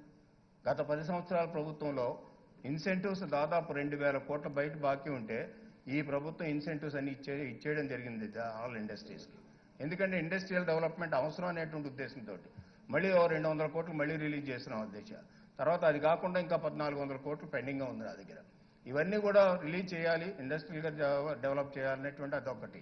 అదేవిధంగా ఎంఎస్ఎంఈస్ కూడా స్పెషల్ అథారిటీ పెట్టడానికి కూడా కారణం, ఆల్మోస్ట్ ఆల్ ఎంఎస్ఎంఈస్ గత 10 సంవత్సరాల ప్రభుత్వంలో కాదు, ఏ ప్రభుత్వంలో మొదలెట్టినప్పుడు కూడా, మా ప్రభుత్వంలో మొదలెట్టినవి కూడా అన్నీ కూడా డోల్ డ్రమ్స్లో ఉన్నాయి. ఇంచేతంటే ఇండస్ట్రియల్ ప్రొడక్షన్ రాకపోయినట్లయితే ఇండస్ట్రియల్ సెక్టార్లో ఇంప్రూవ్మెంట్ రాదు అధ్యక్ష, డెవలప్మెంట్ రాదు, గ్రోత్ రాదు. అంచేత ఇండస్ట్రియల్ సెక్టార్ ఎందుకు ఇంపార్టెంట్ అంటే మరొక వైపు ఎంప్లాయ్మెంట్ క్రియేట్ చేసేటువంటి సెక్టార్, సర్వీస్ సెక్టార్ కూడా ఎంప్లాయ్మెంట్ క్రియేట్ చేసేటువంటి సెక్టార్. ఈ రెండు ప్రధానంగా తీసుకోవడం జరిగింది. దీనికంటే ముందు అధ్యక్ష అగ్రికల్చర్ సెక్టార్. అందుకే నేను చెప్తున్నాను అధ్యక్ష, దానికి వెళ్లే ముందు ఈ విషయం చెప్పాలి. సభ్యులందరూ కూడా పిఎస్సి చైర్మన్ గారు అడిగారు, గౌరవ ప్రతిపక్ష నాయకులు అడిగారు, మిగతా వాళ్ళు కూడా అందరు. గవర్నమెంట్ లెక్కల ప్రకారంగా చేసినటువంటి ఇంచేతంటే ఇది సమాజానికి సంబంధించిన బిగినింగ్లో చెప్పాను. సమాజంలో ఉండేటువంటి సమస్యలన్నీ కూడా ప్రతిబింబించే విధంగా ఉండేటువంటి బడ్జెట్గా తయారు చేసుకోవడం జరిగింది. కొంతమంది యాక్సెప్ట్ చేయొచ్చు, కొంతమంది యాక్సెప్ట్ చేయకపోవచ్చు. బై అండ్ లార్జ్ పబ్లిక్ అంతా నాకు వచ్చిన ఫీడ్బ్యాక్ అధ్యక్ష, రాష్ట్రంలో పబ్లిక్ కానీ అదేవిధంగా ఆల్ ఇంటలెక్చువల్ కానీ వచ్చే దగ్గర ఫీడ్బ్యాక్ బడ్జెట్ సమతుల్యంగా ఉంది, అందరికీ సమానంగా చేసే విధంగా ఉందనేటువంటి ఫీడ్బ్యాక్ వచ్చింది. ఎంచేతంటే ఫీడ్బ్యాక్ కూడా తీసుకుంటాం యూజువల్గా, అంచేత వచ్చింది. ఎందుకు వచ్చిందంటే అధ్యక్ష, ఈ సమాజంలో ఉండేటువంటి ప్రతి ఒక్కరిని కూడా టచ్ చేసాం, ఇంక్లూడింగ్ ఎంప్లాయీస్కి ఇచ్చినట్టు బెనిఫిట్స్ కూడా దాంట్లో చెప్పడం జరిగింది, ఇచ్చాం ఇంకా బెనిఫిట్స్ కూడా అధ్యక్ష. అంచేత ప్రతి ఇష్యూ కూడా టచ్ చేయడం జరిగింది. అదేవిధంగా 1-2 ఇష్యూస్ ఉన్నప్పటికీ కూడా అవి కూడా బడ్జెట్లో ఉండాలనేం లేదు. ముఖ్యమంత్రి గారు నిర్ణయం తీసుకుంటే దానికి కావాల్సినటువంటి అడ్జస్ట్మెంట్ ఎలా చేయాలో చేస్తాం అధ్యక్ష, దాంట్లో పెద్ద ప్రాబ్లం ఏమీ లేదు. అంచేత ఈ బడ్జెట్లో కూడా అధ్యక్ష కొంతమంది సభ్యులు చెప్పారు, మీరు 1000 రూపాయలు ఖర్చు అవుద్ది, 500 పెట్టారు, లేకపోతే 500 ఖర్చు అవుద్ది, రూపాయే పెట్టారు. బడ్జెట్ సిస్టంలో 2 రకాలు ఉంటాయి అధ్యక్ష. ఒకటి ఫుల్ ప్లెడ్జ్డ్గా డబ్బు పెట్టడం ఒకటి ఉంటుంది. అంటే రెవెన్యూస్ ఫుల్ ప్లెడ్జ్డ్గా మనకు వచ్చేస్తే అందరికీ కూడా ఎంత కావాలో అంత ఇచ్చేస్తాం. మనకి ఇప్పుడే ఒకవైపు చెప్పారు రెవెన్యూ డెఫిసిట్ ఇప్పుడు దాదాపు ఉందని. రెవెన్యూ డెఫిసిట్ ఉంది, ఫిస్కల్ డెఫిసిట్ ఉంది. ఈ డెఫిసిట్లు మరీ పెరిగితే కూడా ప్రమాదం ఉంటుంది ఎఫ్ఆర్బిఎం యాక్ట్ ప్రకారంగా. అంచేత ఇవన్నీ కూడా కంట్రోల్ చేసుకోవాల్సినటువంటి అవసరం ఉంటుంది. డెఫిసిట్ కంట్రోల్ చేయాలి, అదేవిధంగా ఫిజికల్ డెఫిసిట్ కంట్రోల్ చేయాలి, బారోయింగ్స్ కంట్రోల్ చేసుకోవాలి. ఇవన్నీ కంట్రోల్ చేసుకోకపోతే మన క్రెడిబిలిటీ కూడా దెబ్బతింటుంది అధ్యక్ష. అంటే దీన్ని ఫిజికల్ కన్సాలిడేషన్ అనే పేరుతోటి ఇది కూడా చూసుకోవాల్సినటువంటి అవసరం ఉంది. అంచేత 1000 రూపాయలు ఎందుకు పెట్టలేదంటే, ఇంతమంది ఎవరో నిన్న చూశాను అధ్యక్ష, ఎవరో మాట్లాడారు, పాపులేషన్ 5 కోట్లు ఉంది కాబట్టి 5 కోట్లకి మీరు 1000 రూపాయలు పెట్టారు కాబట్టి 1000 కోట్లు డివైడెడ్ బై 5 కోట్ల పాపులేషన్ అంటే వాళ్ళకి వచ్చేది ఎంత అన్నట్టుగా చెప్పారు. అలా లెక్క అయ్యారు అధ్యక్ష బడ్జెట్లో. ఇంచేదంటే ఫేజ్డ్ మ్యాన్లో అందరికీ డెవలప్ చేసుకుంటూ వెళ్తారు. అంచేత రోడ్డు ఉందంటే ఆ ఊర్లో ఉన్నటువంటి 10 రోడ్లు ఒకసారి వేయలేము. ఒక రోడ్డు వేస్తారు, 2 రోడ్లు వేస్తారు, మళ్ళీ నెక్స్ట్ ఇయర్ వేస్తారు. ఇది సిస్టమ్ అట్లా నడుస్తూ ఉంటుంది. అంచేత ఈ బడ్జెటరీ అలొకేషన్స్ కూడా ఎట్లా ఉంటాయి అధ్యక్ష, ఒకసారి 100% ఖర్చు అయ్యే చోట 100% మనం పెట్టగలిగితే పెడతాం. ఒకవేళ 100% పెట్టలేనటువంటి బడ్జెట్ పర్మిట్ చేయకపోయినట్లయితే టోకెన్ గ్రాంట్గా రూపాయి పెట్టినా టోకెన్ గ్రాంట్గా పెట్టినప్పుడు మన అసెంబ్లీ శాంక్షన్ ఇచ్చిందని అర్థం. ఇక్కడ మెయిన్ ఏంటంటే అసెంబ్లీ శాంక్షన్ ఇచ్చిందా లేదా. అసెంబ్లీ శాంక్షన్ లేకుండా ఎట్లా ఖర్చు పెడతారు? ఖర్చు పెడితే మనకు రాజ్యాంగ ప్రకారంగా రీఅప్రాపరేషన్ చేసుకోవడానికి ఒక పవర్ ఉంది. అందుకనే మనకి రేపు సప్లిమెంటరీ అకౌంట్స్ మళ్ళీ వస్తాయి అధ్యక్ష. అంచేత ఈ పవర్ను ఉపయోగించుకుని మనం ఆ కంట్రోల్ సిస్టమ్ను కూడా, ఆ ఫైనాన్షియల్ సిస్టమ్ కూడా కంట్రోల్ చేసుకుని ఉండాలనే ఉద్దేశంతో ఒక స్కీమ్కి 1000 రూపాయలు పెట్టచ్చు, ఒక స్కీమ్కి 100 రూపాయలు పెట్టచ్చు, ఒక స్కీమ్ 10 రూపాయలు పెట్టచ్చు. ఏది పెట్టినప్పుడు కూడా ఆ స్కీములు ఈ సంవత్సరంలో తీసుకుంటున్నాం అనేటువంటి మీనింగ్ వచ్చే విధంగా బడ్జెట్ ఉంటుంది అధ్యక్ష. అది కొంతమందికి క్లారిఫికేషన్. అంచేత ఈ విధంగా మనం బడ్జెట్ పెట్టుకోవడం జరిగింది. ఆ బడ్జెట్ దాదాపు 156,000 పైచీల కోట్లు పెట్టాం అధ్యక్ష. అది దాదాపు 15% పైన గ్రోత్ రేట్ ఉంది లాస్ట్ ఇయర్ కంటే. అంచేత ఈ సంవత్సరం కూడా అందుకంటే ఎక్కువ ఖర్చు పెడతాం. అంచేత ఈ రోజున ఇందాక విష్ణుకుమార్ రాజు గారు చెప్పినట్టుగా మాకు గవర్నమెంట్ ఆఫ్ ఇండియా కూడా సాయం చేస్తూ ఉన్నారు. ఎప్పుడైనా ఏదైనా వచ్చినప్పుడు వాళ్ళు కూడా సాయం చేస్తున్నారు. మనకి ఏదైతే రీఆర్గనైజేషన్ యాక్ట్ ప్రకారంగా మనకు రావాల్సినటువంటి ఉన్నాయో అవి కూడా ఇవ్వడానికి ఇస్తూనే ఉన్నారు. ఇన్స్టిట్యూషన్స్ ఇచ్చారు, అదేవిధంగా పోలవరం వచ్చింది, అదేవిధంగా ఈఏపీలో 32,000 crores సంబంధించినటువంటి ఆ ప్రపోజల్స్ కూడా పంపించాం. దాంట్లో వాటర్ స్కీమ్ కానీ, రోడ్డు స్కీమ్ కానీ, వివిధ రకాలైనటువంటి కాంప్రహెన్సివ్ స్కీమ్స్ అన్ని కూడా పంపించాం. నిన్న చూస్తే అధ్యక్ష 4,000 కోట్లు రోడ్లకి ఇప్పుడు ఇచ్చారనేటువంటి ఒక అనౌన్స్మెంట్ వచ్చింది. ఇట్లాగే ఎవ్రీ డే వస్తుంది అధ్యక్ష. మనకు ఉండేటువంటి క్రక్స్ ఆఫ్ ద ప్రాబ్లం ఏంటంటే 14-15లో ఉండేటువంటి రెవెన్యూ డెఫిసిట్ మనకు రావాలి అధ్యక్ష. అది ఆ క్యాలిక్యులేషన్స్ దగ్గర వాళ్ళకి మనకి డిఫరెన్స్ వచ్చింది. అదేవిధంగా సిఏజీ వాళ్ళకి మన గవర్నమెంట్ ఆఫ్ ఇండియా వాళ్ళు కూడా ఆ డిఫరెన్స్ రావడంతో మొత్తం ఫైనల్గా ఎంతంటే మేము 7,000 కోట్ల కంటే ఎక్కువ ఇవ్వలేమనేటువంటిది గవర్నమెంట్ ఆఫ్ ఇండియా ఇండికేషన్ అధ్యక్ష. ఇందాక ఎవరో మీకేమైనా ఇండికేషన్ ఉందా అని మన రెడ్డి గారు అడిగారు అధ్యక్ష, పిఎస్సీ చైర్మన్. ఇంత డబ్బు పెట్టేసారి మీకు ఏమైనా ఇండికేషన్ ఉందంటే ఎస్ ఇండికేషన్ ఉంటుంది అధ్యక్ష. ఏం చేత ఇండికేషన్ ఉండటానికి ప్రధానమైన కారణం ఏంటంటే యూజువల్గా మన బడ్జెట్లు పెట్టిన తర్వాత సెంట్రల్ బడ్జెట్ పెట్టేవారు. ఇప్పుడు రివర్స్లోకి వచ్చింది అధ్యక్ష. సెంట్రల్ బడ్జెట్ ముందు పెట్టారు, మన బడ్జెట్ తర్వాత పెట్టాం. కాబట్టి వాళ్ళ బడ్జెట్లో పెట్టినటువంటి స్కీములు చూసినా ఏం చూసినప్పుడు కూడా మన రాష్ట్రానికి ఏమొస్తున్నాయి, మన రాష్ట్రానికి డెవల్యూషన్స్ ఎంత వస్తాయి, మన రాష్ట్రానికి గ్రాంటీన్ ఎయిడ్ ఎంత వస్తుంది, ఇవన్నీ కూడా ఎస్టిమేట్ చేసుకోవడానికి చాలా వెసులుబాటు కలిగింది. కాబట్టి అవన్నీ కూడా ఎస్టిమేట్ చేసుకుని ఈ 1,56,000 కోట్లతో ఫుల్ బడ్జెట్ ఒకటి తయారు చేసుకోవడం జరిగింది అధ్యక్ష. అంచేత మనకి గ్రాంటీన్ ఎయిడ్లో సరే 14th ఫైనాన్స్ కమిషన్ ప్రకారంగా 42% అన్ని స్టేట్స్కి వస్తుంది అధ్యక్ష. దాంట్లో మనకు భాగం అంతా 4.3% వస్తుంది ఆ 42%లో. ఇంకేదంటే 58% గవర్నమెంట్ ఆఫ్ ఇండియా ఉండిపోద్ది, 42% సెంట్రల్ పూల్లో మనకి స్టేట్స్ అన్నింటికి కూడా వస్తుంది. ఆ స్టేట్లో మనకు 4.3% మనకు వస్తుంది అధ్యక్ష. అది దాదాపు 30,000 కోట్లు అట్లాగ వస్తుంది రఫ్గా చూస్తే. ఇవన్నీ కూడా డెవల్యూషన్ కాకుండా ఇప్పుడు గ్రాంట్స్ నీడ్ ఎక్కువ వస్తుంది అధ్యక్ష. మన స్టేట్కి సంబంధించినంత వరకు కూడా స్కీమ్స్ సెంట్రల్లీ స్పాన్సర్ స్కీమ్స్ ఎక్కువ ఇస్తున్నారు. ఆ సెంట్రల్లీ స్పాన్సర్ స్కీమ్స్ ఎక్కువ ఇవ్వమంటున్నాం. దాంట్లో ఎక్కువ ఇచ్చే దాంట్లో గవర్నమెంట్ 14th ఫైనాన్స్ కమిషన్లో వాళ్ళు చేసింది ఏంటంటే యాక్చువల్గా అన్ని స్టేట్స్కి అప్లై చేసి 60-40 అప్లై చేశారు అధ్యక్ష. ఇంతకుముందు 75-25 ఉండేది, అదేవిధంగా కొన్ని 100 ఉండేది, కొన్ని 90-10 ఉండేవి. మొత్తం ఓవరాల్గా 74 స్కీమ్స్ సిఎస్ఎస్ స్కీమ్స్ అన్నీ కూడా 74-75 స్కీమ్స్ అన్నీ కూడా క్లబ్ చేసి కింద తగ్గించేశారు అధ్యక్ష. మొత్తం 23-24 స్కీమ్కి పెట్టారు. దాంట్లో ఈ యొక్క షేరింగ్ ప్యాటర్న్ కూడా మార్చేశారు. షేరింగ్ ప్యాటర్న్ మార్చేసి ఓవరాల్గా కంట్రీ వైడ్ ఓన్లీ 60-40 లేకపోతే 50-50 ఇట్లా పెట్టారు. ఒకవైపు 42% ఇస్తామని, మరొకవైపు సిఎస్ఎస్లో వీళ్ళు షేరింగ్ ప్యాటర్న్ మార్చేటప్పటికి మనకి బర్డెన్ ఎక్కువ పడింది అధ్యక్ష. దాంట్లో అందుకనే ముఖ్యమంత్రి గారిని తప్పకుండా అందరూ కూడా అభినందించాలి. పోలవరం 100% తీసుకురాగలిగినటువంటి ముఖ్యమంత్రి గారు, మన ముఖ్యమంత్రి గారు అనేటువంటి ఎన్నిసార్లు దాదాపు చెప్పారు అధ్యక్ష. నిన్న చెప్పారు ఎన్నిసార్లు తిరిగారో పోలవరం ప్రాజెక్టు గురించి. సరే ఆ 7 మండలాలు కలపడం కానీ, తర్వాత డబ్బులు తీసుకురావడానికి కానీ, పోలవరం ఒరిజినల్గా కూడా వాళ్ళు 100% ఇచ్చే పరిస్థితి లేకపోతే కన్విన్స్ చేసి తీసుకొచ్చారు అధ్యక్ష 100%. సో మనకు బేరం లేదు. అప్పు తెచ్చినప్పుడు కూడా ఇందాక ఎవరో సభ్యులు చెప్పారు అప్పు తెస్తారు కదండి, అప్పు గవర్నమెంట్ ఆఫ్ ఇండియా భరాయిస్తుంది, ఇంట్రెస్ట్ కూడా గవర్నమెంట్ ఆఫ్ ఇండియా భరాయిస్తుంది. వాళ్ళు ప్రాజెక్ట్ చేసి మనకు అప్పు చెప్తారు అధ్యక్ష. మానిటరింగ్ కూడా వాళ్ళే చేసుకుంటారు పోలవరం అథారిటీ. అంచేత ఆ విధంగా మనం సక్సెస్ అయ్యాం. అదేవిధంగా 7 మండలాలు వచ్చాయి. అదేవిధంగా గ్రాంటీన్ ఎయిడ్ కూడా మనకి ఈ యొక్క సిఎస్ఎస్ దాంట్లో. అదేవిధంగా రెండో అప్రిషియేట్ చేయాల్సింది ఏంటంటే దశ ఈఏపీ ఒరిజినల్గా మనం కూడా ఎక్కువ భరాయించవలసి వచ్చింది 14th ఫైనాన్స్ కమిషన్ ప్రకారంగా. అయితే దీన్ని కూడా ట్రై చేసిన తర్వాత 90-10 వాళ్ళు భరాయించేది 10 మొత్తం 90-10 రేషియోలో ఈఏపీలన్నీ కూడా ఇస్తాం అనేటువంటిది ఒక సూచన ఇచ్చారు. అందుకనే మనం ఇమీడియట్గా పంపించమంటే 32,000 crores సంబంధించినటువంటి స్కీములన్నీ కూడా పంపించడం జరిగింది అధ్యక్ష. 2-3 క్లారిఫికేషన్ అయితే ఆ క్లారిఫికేషన్ కూడా గవర్నమెంట్ ఆఫ్ ఇండియాకి ఇచ్చాం. అవి కూడా మనకు వచ్చినట్లయితే అవన్నీ కూడా యాడ్ అవుతాయి అధ్యక్ష. అదేవిధంగా రెవెన్యూ డెఫిసిట్ సంబంధించిన వరకు ఇందాక చెప్పాను అధ్యక్ష, దాదాపు మనం 13,000 కోట్ల వరకు కూడా ఎస్టిమేట్ చేశారు సిఏజీ వాళ్ళు. అంటే రఫ్గా చేస్తే దాన్ని గవర్నమెంట్ ఆఫ్ ఇండియా తోటి టాక్ పెడితే వాళ్ళు మాకు వచ్చినటువంటి ఇండికేషన్ అంటే దాదాపు 7,000 కోట్లు 8,000 కోట్ల కంటే ఎక్కువ ఇచ్చేటట్టుగా కనపడడం లేదండి. మా ఆఫీసర్లు వెళ్ళి పనిచేస్తూ ఉంటాయి. సార్ ఏదైనప్పటికీ still we're pursuing with the government of India to get 13,000 crores అధ్యక్ష. ఇప్పటికి ఇచ్చింది దాదాపు 3,900 కోట్ల పైచీలకి ఇచ్చారు అధ్యక్ష. అంటే దగ్గర 4,000 కోట్లు ఇచ్చారు. ఇంకో 3-4,000 కోట్లు వస్తుందని ఎక్స్పెక్ట్ చేస్తాం. అది కూడా వెసులుబాటుగా ఉంటుంది అధ్యక్ష. అది కూడా ఆ విధంగా 14-15కి సంబంధించినటువంటి రెవెన్యూ డెఫిసిట్ ఏదైతే ఉందో రిసోర్స్ గ్యాప్ ఆ యాక్ట్ ప్రకారంగా రావాల్సినటువంటిది ఒకటి ఉంది అధ్యక్ష. తర్వాత మనకి ఎప్పుడు కూడా ఈ రెవెన్యూ డెఫిసిట్ ఈ రోజునే కాదు, 14th finance commission every year revenue deficit ఉంటుంది. అన్ని రాష్ట్రాలకు ఉండదు. 4 రాష్ట్రాలకు మాత్రం రెవెన్యూ డెఫిసిట్ ఉంది. 14th finance commission end of the year వచ్చేటప్పటికి అన్ని రాష్ట్రాలకి సర్ప్లస్ అవుతున్నాయి. ఇంకా మన రాష్ట్రం డెఫిసిట్లో ఉంటుంది. బైఫర్కేషన్ అయిన తర్వాత మనం సెపరేట్ రాష్ట్రం ఏదైతే ఇది ఇంకా డెఫిసిట్లో ఉంటుంది అనేటువంటిది, రెవెన్యూ డెఫిసిట్లో ఉంటుంది అనేటువంటిది అది ఎస్టిమేషన్ 14th ఫైనాన్స్ కమిషన్ యొక్క estimation.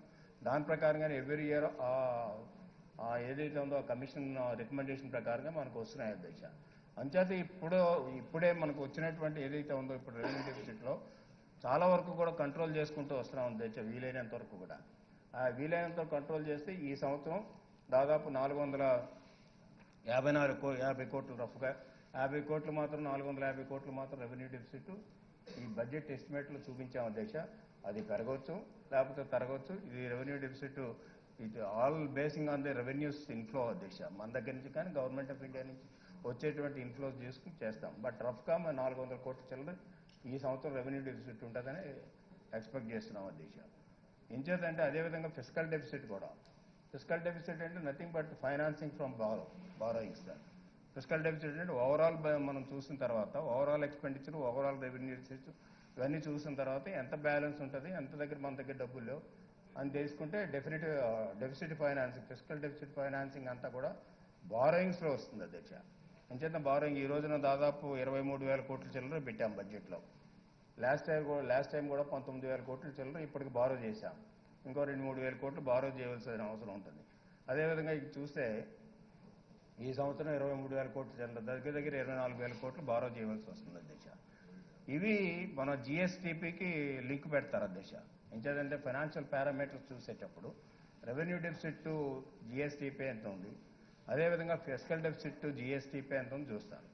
Fiscal deficit to GSTP ఇందాక మన చైర్మన్ గారు మాట్లాడారు, మన పిఎస్సి చైర్మన్ గారు చెప్పారు. Percentage to fiscal deficit as percentage to GSTP చూస్తే అధ్యక్ష ఎఫ్ఆర్బిఎం యాక్ట్ ప్రకారంగా 3% ఉండాలి. I do agree. అది 5%, 6% ఉంటే వాళ్ళు అలౌ చేయరు. ఇప్పుడు వచ్చినటువంటి ఇండియాలో వచ్చినటువంటి మన అన్న స్టేట్స్కి కానీ గవర్నమెంట్ ఆఫ్ ఇండియాకి వచ్చినటువంటి సిస్టంలో ఏంటంటే అధ్యక్ష ఎక్స్పెండిచర్ ఓవర్గా అయిపోవడం వల్ల ఈ ఫిస్కల్ డెఫిసిట్ పెరుగుతున్నాయి. ఎందుకంటే ఆ రోజు నేను ఫైనాన్స్ మినిస్టర్గా ఉన్నా, ఎఫ్ఆర్బిఎం యాక్ట్ తీసుకొచ్చినప్పుడు నేనే అది యాక్ట్ కూడా తయారు చేశాం అధ్యక్ష. అంచేత అది అప్పుడు యాక్ట్ తయారు చేయడానికి కూడా ఇట్లాగే విచ్చలవిడిగా ఫిస్కల్ డెఫిసిట్స్, రెవెన్యూ డెఫిసిట్లు విచ్చలవిడిగా పోతున్నాయి. ఫైనాన్షియల్ కండిషన్స్ అన్ని కూడా అన్ని రాష్ట్రాలు దెబ్బతింటున్నాయనే ఉద్దేశంతో ఆ రోజున government of India all state governments MoUs enter అవ్వమన్నారు. ఎంఓయూస్ ఎంటర్ అయ్యి మీరు కంట్రోల్లో పెట్టుకోవాల్సినటువంటి అవసరం ఉంది, మీరు ఎఫ్ఆర్బిఎం యాక్ట్ తీసుకురావాల్సినటువంటి ఉంది, అలాగే సెంట్రల్లో కూడా ఎఫ్ఆర్బిఎం యాక్ట్ తీసుకొస్తామన్నారు. తీసుకొచ్చారు. ఈరోజు సెంట్రల్లో కూడా చూస్తే ఎఫ్ఆర్బిఎం యాక్ట్ ఇచ్చినటువంటి ప్రిస్క్రిప్షన్ క్రాస్ అయింది సెంట్రల్ గవర్నమెంట్ కూడా. అందుకని వాళ్ళు కూడా అమెండ్ చేయాలని చూస్తున్నారు. అదేవిధంగా ఆల్ స్టేట్ గవర్నమెంట్స్ క్రాస్ అయ్యాయి, ఎక్కువగా మనం క్రాస్ అయ్యాం. ఏం చేతనే మనకు వచ్చినటువంటి బైఫర్కేషన్లో వచ్చినటువంటి ప్రాబ్లం వల్ల మనకు రెవెన్యూస్ తక్కువ, ఎక్స్పెండిచర్ ఎక్కువ. కాబట్టి అందాక నేను చెప్పాను కదా, దాదాపు 110% ఎక్స్పెండిచర్ చేశాం. ఈ చేయడంలో ఎక్స్పెండిచర్ చేయడంలో ఎక్కువగా ఇరిగేషన్కే మెయిన్, ఇరిగేషన్, రూరల్ డెవలప్మెంట్, అదేవిధంగా మున్సిపల్ అడ్మినిస్ట్రేషన్, ఈ ఏదైతే డెవలప్మెంట్ ఓరియంటేషన్ డిపార్ట్మెంట్స్ ఉన్నా అవి ఎక్సెస్ ఖర్చు పెట్టారు. వెల్ఫేర్ డిపార్ట్మెంట్లు ఏవైతేనే కొద్దిగా లో లెవెల్ ఎక్స్పెండిచర్ ఉంది అధ్యక్ష. ఇది ఇప్పుడు ఉన్నటువంటి సిస్టంలో జరుగుతున్నటువంటి ఎక్స్పెండిచర్. అంచేత ఫిస్కల్ డెఫిసిట్ ఇప్పుడు 3% ఏదైతే మనం రీజనబుల్గా ఉండాలో, కంట్రోల్లో ఉండాలో 3% క్రాస్ అయ్యాం కాబట్టి మనం లాస్ట్ టైం లెటర్ రాయడం జరిగింది గవర్నమెంట్ ఆఫ్ ఇండియాకి. ఈ 3% క్రాస్ అయ్యాం కాబట్టి మాకు అట్లీస్ట్ 0.5 పర్మిషన్ ఇస్తే, అది 1% 0.5 పర్మిషన్ ఇస్తే దానివల్ల ఇంకో 2,000 కోట్లు 3,000 కోట్లు అప్పు చేసుకోవడానికి వెసులుబాటు వస్తుంది. దాంతోపాటు మేము ఎక్స్పెండిచర్ చేసుకోవడానికి అవకాశం వస్తుంది. అట్లా 4 స్టేట్స్కి ఇచ్చారు అధ్యక్ష, ఇంక్లూడింగ్ తెలంగాణ. 4 స్టేట్స్ ఇచ్చారు కానీ మనకి ఇవ్వలేదు. అందుకని మనం లెటర్ రాసాం. వాళ్ళు ఏదో రీజన్స్ చెప్పారు, ఆ రీజన్స్ కాదు, మేము బైఫర్కేషన్ వల్ల మాకు ఈ సమస్యలు ఉన్నాయి, అంచేత మాకు కూడా ఇవ్వండి అని రాసాం. అది జైట్లీ గారు నేను జిఎస్టీ మీటింగ్కి వెళ్ళినప్పుడు వరకు అడుగుతూ ఉంటే క్యాబినెట్లో పెట్టాలి, ఏదో చేస్తాం, అన్ని స్టేట్స్ అడిగాయి కదా అని అన్నారు. అది ఏమవుతుందో చూడాలి. అది ఇస్తే కొంత వెసులుబాటు వస్తుంది. లేకపోతే డెఫినెట్గా చైర్మన్ గారు రెడ్డి గారు చెప్పినట్టుగానే మనం 3% క్రాస్ అవుతాం అధ్యక్ష. క్రాస్ అయిన వాళ్ళని ఏంటంటే ఒక పారామీటర్లో మనం ఇబ్బంది పడతాం. ఎంచేతంటే వీళ్ళు క్రిసిల్ రేటింగ్ కానీ, లేకపోతే ఐఎంఎఫ్ రేటింగ్ కానీ, లేకపోతే వరల్డ్ బ్యాంక్ రేటింగ్ కానీ ఇవన్నీ చేసేటప్పుడు ఈ ఫైనాన్షియల్ పారామీటర్స్లో ఇవన్నీ చూస్తారు అధ్యక్ష. అందుకని we're conscious about our fiscal parameters కూడా. అట్లాగా ఆర్డీ కూడా ప్లస్ రావాలి అధ్యక్ష. ఎంచేతంటే జీరోకి వచ్చేయాలి ఆర్డీ డెఫిసిట్ కూడా. అంచేత దాంట్లో డెఫిసిట్ ఉండడానికి లేదు, సర్ప్లస్ ఉండాలనేటువంటి దాంట్లో ఉన్నటువంటి ప్రధానమైనటువంటి అవసరం. అంచేత ఆర్డీ సర్ప్లస్కి రావాలి. అదేవిధంగా ఎఫ్డీ వచ్చేటప్పటికి 3% లోపల ఉండాలి. అదేవిధంగా గ్యారెంటీస్ మేము కంఫర్టబుల్గా ఉన్నాం అధ్యక్ష. ఒకవేళ మనం అన్ని గవర్నమెంట్లకి కూడా అన్ని ఏదైనా స్కీములు ఉన్నా, లేకపోతే ఏదైనా కార్పొరేషన్ ఎవరు అడిగినప్పుడు కూడా గ్యారెంటీ ఇస్తున్నాం అధ్యక్ష. వాళ్ళు ఎక్కడైనా అప్పు తెచ్చుకుంటే వాళ్ళ లెవెల్లో పోతుంది, కానీ గ్యారెంటీ మాకు దాదాపు ఉన్నటువంటి రెవెన్యూస్లో 90% వరకు కూడా గ్యారెంటీ ఇవ్వడానికి అవకాశం ఉంది వచ్చినటువంటి రిసీట్స్లో. ఆ విధంగా గ్యారెంటీ ఇవ్వడానికి అవకాశం ఉంది. కొన్నింటిలో గ్యారెంటీ ఇచ్చి ఏదో మేనేజ్ చేస్తున్నాం అధ్యక్ష. అది గ్యారెంటీ ఒకటి. అట్లాగే ఇంట్రెస్ట్ పేమెంట్స్ కూడా ఇప్పుడు ఎక్కువ అయ్యాయి అధ్యక్ష. ఎందుకంటే బారోయింగ్ ఎక్కువైంది. ఇందాక గౌరవ సభ్యులు చెప్పారు 2 లక్షల కోట్ల పైన వరకు కూడా ఇప్పుడు అవుట్ స్టాండింగ్ డెట్ ఉందని. అవుట్ స్టాండింగ్ డెట్ ఉంది, దాంట్లో బుక్లోనే మెన్షన్ చేశాం. ఇంకేదంటే అవుట్ స్టాండింగ్ డెట్ ఉంది. అదేవిధంగా ఇది అవుట్ స్టాండింగ్ డెట్ 2,16,000 కోట్ల చిల్లరే. మేము ఏదో ఈ 3 సంవత్సరాల్లో చేసింది కాదు, 2.5 సంవత్సరాల్లో చేసింది కాదు, లేకపోతే మా ప్రభుత్వంలోనే కాదు. ఇది 1956 నుంచి వస్తున్నటువంటిది అధ్యక్ష ఈ అమౌంట్. ఆ అమౌంట్ అట్లా వస్తూ ఉంది. ఇంచేతంటే రాజశేఖర రెడ్డి గారి ప్రభుత్వంలో వచ్చింది బారోయింగ్స్, అప్పుడు తీసుకున్నారు. అదేవిధంగా చంద్రబాబు నాయుడు ప్రభుత్వంలో ఇంతకుముందు బారోయింగ్ చేశాం. ఇవన్నీ కల్పించిన తర్వాత ఈ రోజుకి అవుట్ స్టాండింగ్ డెట్ ఎంత ఉందంటే మన డివైడ్ బైఫర్కేట్ అయ్యేటప్పటికి ఈ రోజుకి 2,16,000 కోట్లు చెల్లింది. ఏమని చెప్తారా?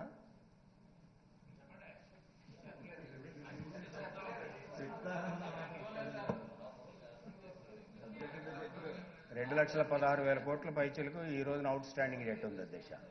అదేవిధంగా ఎప్పటి నుంచో వస్తుంది, ఇప్పుడు కాదు. తర్వాత అంటే మనకు అడిషనల్గా బడ్జెట్ రావడానికి కారణం ఏంటంటే ఈ రీఆర్గనైజేషన్ యాక్ట్లో మనకు వచ్చినటువంటి మన 58% పాపులేషన్, వాళ్ళు 42% పాపులేషన్. డెట్ మాత్రం ఏదైతే అప్పటికి అవుట్ స్టాండింగ్ డెట్ ఏదైతే ఉందో 1,00,000 కోట్ల దగ్గర ఆ 1,00,000 కోట్లది కూడా ఈ పాపులేషన్ బేసిస్గా డివైడ్ చేయడంతో మనకు అప్పు ఎక్కువ వచ్చింది, వాళ్ళకి అప్పు తక్కువైంది అధ్యక్ష. అది కూడా దీంట్లో యాడ్ అయింది. మంచిది యాడ్ అయ్యేటప్పటికి అది మనం చేయని అప్పు కాకపోయినప్పటికీ కూడా బైఫర్కేషన్ వల్ల వచ్చినట్టు సంక్రమించినటువంటి మాట్లాడండి.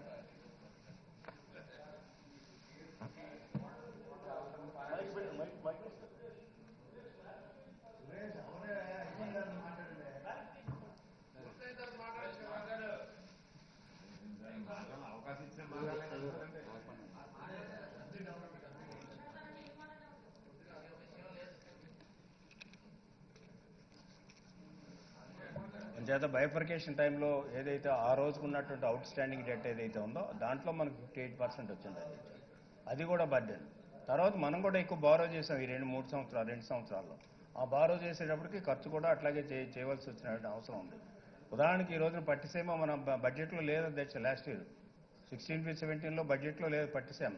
దానికి 1,300 కోట్లు 1,400 కోట్లు బడ్జెట్లో లేకపోయినప్పుడు కూడా ఇంటర్నల్ అడ్జస్ట్మెంట్ చేసుకుని వాళ్ళకి ఇవ్వడం జరిగింది. ఈ రోజున పట్టిసీమ పూర్తయింది. ఈనాడు రాయలసీమకి మిగతా అప్లాండ్ ఏరియాస్కి వాటర్ ఇవ్వగలిగామంటే ఈనాడు ప్రభుత్వం యొక్క డబ్బు ఏ విధంగా సద్వినియోగం అవుతుందో తెలుసుకోవాల్సినటువంటి అవసరం కూడా ఉంది. అలాగే ఎన్నో స్కీమ్స్ అధ్యక్ష. హార్టికల్చర్ 10,000 కోట్ల రూపాయలు రుణమాఫీ చేశాం. అది కూడా మా మేనిఫెస్టోలో లేదు. అదేవిధంగా దీంట్లో మా డిక్లరేషన్స్లో కూడా లేదు. ఇంచేదంటే అగ్రికల్చర్ ఎప్పుడైతే ఇచ్చామో అగ్రికల్చర్ ఫార్మర్స్కి, హార్టికల్చర్ ఫార్మర్స్ కూడా రిప్రజెంటేషన్ ప్రభుత్వానికి వచ్చింది. ప్రభుత్వానికి వస్తే ముఖ్యమంత్రి గారు చాలా సానుకూలంగా అది పరిశీలించి 10,000 కోట్ల రూపాయలు అట్ ఏ టైం ఇవ్వడం జరిగింది అధ్యక్ష. అటువంటి ప్రాబ్లమ్స్ కూడా అడిషనల్గా వచ్చాయి మాకు.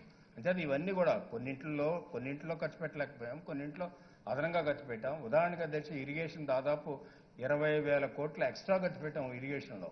అంచేత ఇరిగేషన్ ప్రాజెక్ట్స్ అన్నీ కూడా కంప్లీట్ చేయాలి అనేటువంటి ఉద్దేశంతో అంచేత ఈ విధంగా ఎక్స్పెండిచర్ చేసుకుంటూ వచ్చాను అధ్యక్ష. ఇది వచ్చేటప్పటికి ఫిస్కల్ కన్సాలిడేషన్లో ఆర్డీ కానీ, ఎఫ్డీ కానీ, గ్యారంటీస్ కానీ, అదేవిధంగా మిగతా డెట్ కానీ, డెట్ కూడా 25% కంటే ఎక్కువ ఉండడానికి వీల్లేదు అధ్యక్ష. ఎంచేతంటే డెట్ జిఎస్టీపీ రేషియో ఒక 25% ఉండాలి యాజ్ పర్ ఎఫ్ఆర్బిఎం యాక్ట్. దాన్ని మేము ఇప్పుడు చూస్తే మాకు క్రాస్ అయ్యాం, 25% క్రాస్ అయ్యాం. దగ్గర 28% వరకు వచ్చింది అధ్యక్ష. దీన్ని కూడా కంట్రోల్ చేసుకోవాల్సినటువంటి అవసరం ఉంది. దీన్ని కంట్రోల్ చేసుకుంటే మొత్తం బారోయింగ్స్ కానీ తగ్గించినట్లయితే ఎక్స్పెండిచర్ పడిపోతుంది అధ్యక్ష. ఎక్స్పెండిచర్ పడిపోతే డెవలప్మెంట్ దెబ్బతింటుంది, అదేవిధంగా వెల్ఫేర్ కూడా దెబ్బతింటుంది. ఇది ప్రధానమైనటువంటి తీసుకోవడం జరిగింది. అందుకనే కొన్ని క్రాస్ అయ్యి గవర్నమెంట్ ఆఫ్ ఇండియా తోటి డైలాగ్ పెట్టాం. వీలైనంత వరకు మాకు అప్రూవల్ ఇవ్వండి, మాకు ఇబ్బందులు ఉన్నాయంటే ఇదొక ఇబ్బంది మన బైఫర్కేషన్లో అనేటువంటి ఉద్దేశంతో అప్రైజ్ చేస్తున్నాం గవర్నమెంట్ ఆఫ్ ఇండియాని. అక్కడి నుంచి పాజిటివ్గా వస్తుంది అనేటువంటిది ఆలోచన కూడా చేస్తున్నాం అధ్యక్ష. అదేవిధంగా ఆంధ్రప్రదేశ్ హిస్టరీలో మీరు క్యాపిటల్ ఎక్స్పెండిచర్ తీసుకుంటే ఇప్పుడు ఈ సంవత్సరం 31,000 కోట్లు క్యాపిటల్ ఎక్స్పెండిచర్ పెట్టాం. లాస్ట్ ఇయర్ ఎంత ఖర్చు పెట్టాం మీరు చూడండి.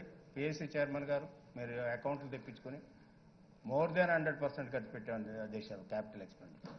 అదేవిధంగా ప్లాన్ ఎక్స్పెండిచర్ కూడా మోర్ దాన్ 100% ఖర్చు పెట్టాం లాస్ట్ ఇయర్. అంటే 15-16లో 16-17లో కూడా క్యాపిటల్ ఎక్స్పెండిచర్ ఇంచుమించు 100% ఖర్చు పెడతాం అనేది కూడా ఈ హౌస్కి గ్యారంటీ ఇస్తున్నాం దేశం. ఇంచేతంటే capital expenditure creation of assets. సరే అసెట్స్ లయబిలిటీస్ ఎట్లా ఉందనేటువంటి ఇదంతా పాత దశ. ఇంచేతంటే అసెట్స్ ఇప్పుడు ఈ అసెంబ్లీ అసెట్ అంతా ఎంత అసెట్ తెచ్చేది ఇవన్నీ క్యాల్కులేట్ కావు. ఆ రోజున ఆ అమౌంట్కి చేసేటువంటి క్యాల్కులేట్ అవుతాయి. గవర్నమెంట్ అసెట్సే పెద్ద అసెట్స్. అంచేత అది ఓల్డ్ థియరీ, దాన్ని ఎవరు కూడా పెద్దగా చైర్మన్ గారు ఇంతకుముందు కూడా చెప్పారు. అదేవిధంగా మన అపోజిషన్ లీడర్ గారు కూడా ఇంతకుముందు చెప్పారు. వాళ్ళ నాన్నగారు కూడా రాజశేఖర రెడ్డి గారు ప్రతిపక్ష నాయకుడు ఉన్నప్పుడు కూడా అసెట్స్ లయబిలిటీస్ ఎంత పర్సెంట్ ఉందో అది చెప్తూ ఉంటారు. అది అక్కడ సిఏజీ రిపోర్ట్స్లో వస్తాయి అధ్యక్ష. అది కాదు ఇక్కడ కావాల్సినటువంటి మేము పెట్టగలిగినటువంటి అమౌంట్ ప్లాన్ ఎంత పెట్టాం, ఖర్చు ఎంత పెట్టాం, క్యాపిటల్ ఎంత పెట్టాం, ఆ క్యాపెక్స్ ఎంత ఖర్చు అవుతుంది అనేటువంటి చూసినట్లయితే ఈ రెండు కూడా ఈ బైఫర్కేషన్ అయినటువంటి తర్వాత 15, 16, 16, 17 కానీ అదేవిధంగా రేపు రాబోయేటువంటి 17, 18 కానీ पा रही है। और नोटबंदी के बाद हमारे मंत्री जी यहाँ बैठे हैं, कुलस्ते जी, जरा बताइए मंडला के अंदर धान किस रेट में खरीदा गया, आप पता लगाइए। हमारे ट्राइबल मिनिस्टर यहाँ विराजमान है, धान किस रेट पे खरीदा गया पूरे और उत्तर प्रदेश में 900 से 1000 1100 रुपए में खरीदा गया। और वो भी व्यापारी कहता था अगर कैश लेना है तो सस्ते में दो और चेक लेना है तो हमको सस्ते में दो और कैश लेना है थोड़ा हम लोग महंगा देंगे। कहने का मतलब यह है कि नोटबंदी से बेहद नुकसान किसानों का हुआ है। इसी के साथ साथ मैं आपसे कहना चाहता हूं कि बजट में इंटरेस्ट सबवेंशन का जो देखिए गिरिराज जी, आप देखिए, आप तो हमको पाकिस्तान भेजने वाले, हमारा वीजा करा दी, हम चले जाएंगे। मैं आपसे कहना चाहता हूं कि किसानों का कर्जा जो इंटरेस्ट सबवेंशन का एक प्रोविजन होता है जो बजट से बैंकों को दिया जाता है, माननीय सभापति जी, इसमें भारी बैकलॉग है। आज कई बैंक शिकायत इस बात की हमसे करते हैं कि हमको केंद्र सरकार का इंटरेस्ट सबवेंशन का बैकलॉग है, आप इसको मदद करें। मैं आपके माध्यम से निवेदन करना चाहता हूं कि बैंकों के साथ वित्त मंत्री जी चर्चा करके इंटरेस्ट सबवेंशन जो बैंकों को इंटरेस्ट का सब्सिडी देना है किसानों को, उसका विशेष तौर पर व्यवस्था होनी चाहिए। मैं इसी आपका ध्यान आकर्षित करना चाहता हूं कि अभी कल ही SC/ST के एक प्रश्न पर कि जाधव कमेटी के गाइडलाइंस के अनुसार जितनी राशि शेड्यूल कास्ट शेड्यूल ट्राइब में प्रावधान करना चाहिए था वो नहीं किया गया। और माननीय मंत्री जी ने यहां बयान दिया कि इतना हमने अनुसूचित जनजातियों को 31,920 तत्परता के साथ प्रारंभ की गई, वह देश और दुनिया में एक आदर्श मॉडल के रूप में भारत सबके सामने प्रस्तुत हुआ है। और इसलिए मैं आप जब वित्त विधेयक पर चर्चा हो रही है, इस देश का पूर्वी भारत विकास के पैमाने पर हमेशा पिछड़ता जाता था, उपेक्षित था, कोई उनके बारे में नहीं सोचता था। చిల్లర వస్తుంది దేశ పెర్ క్యాపిటల్ డెట్ అంచేత పెర్ క్యాపిటల్ డెట్ మేము పెర్ క్యాపిటల్ ఎక్స్పెండిచర్ బడ్జెట్ కూడా చూస్తే ఈ సంవత్సరం పెర్ క్యాపిటల్ ఎక్స్పెండిచర్ చూస్తే 27,000 రూపాయలు చిల్లర ఉంది దేశ పెర్ క్యాపిటల్. అంచేత దానికి ఈక్వల్గా మేము ఖర్చు పెడుతున్నాం ఆల్మోస్ట్. అంచేత పెద్ద ఇది కాదు దేశ. అంచేత ఇది కూడా చూసుకోవాల్సినటువంటి అవసరం ఉంది.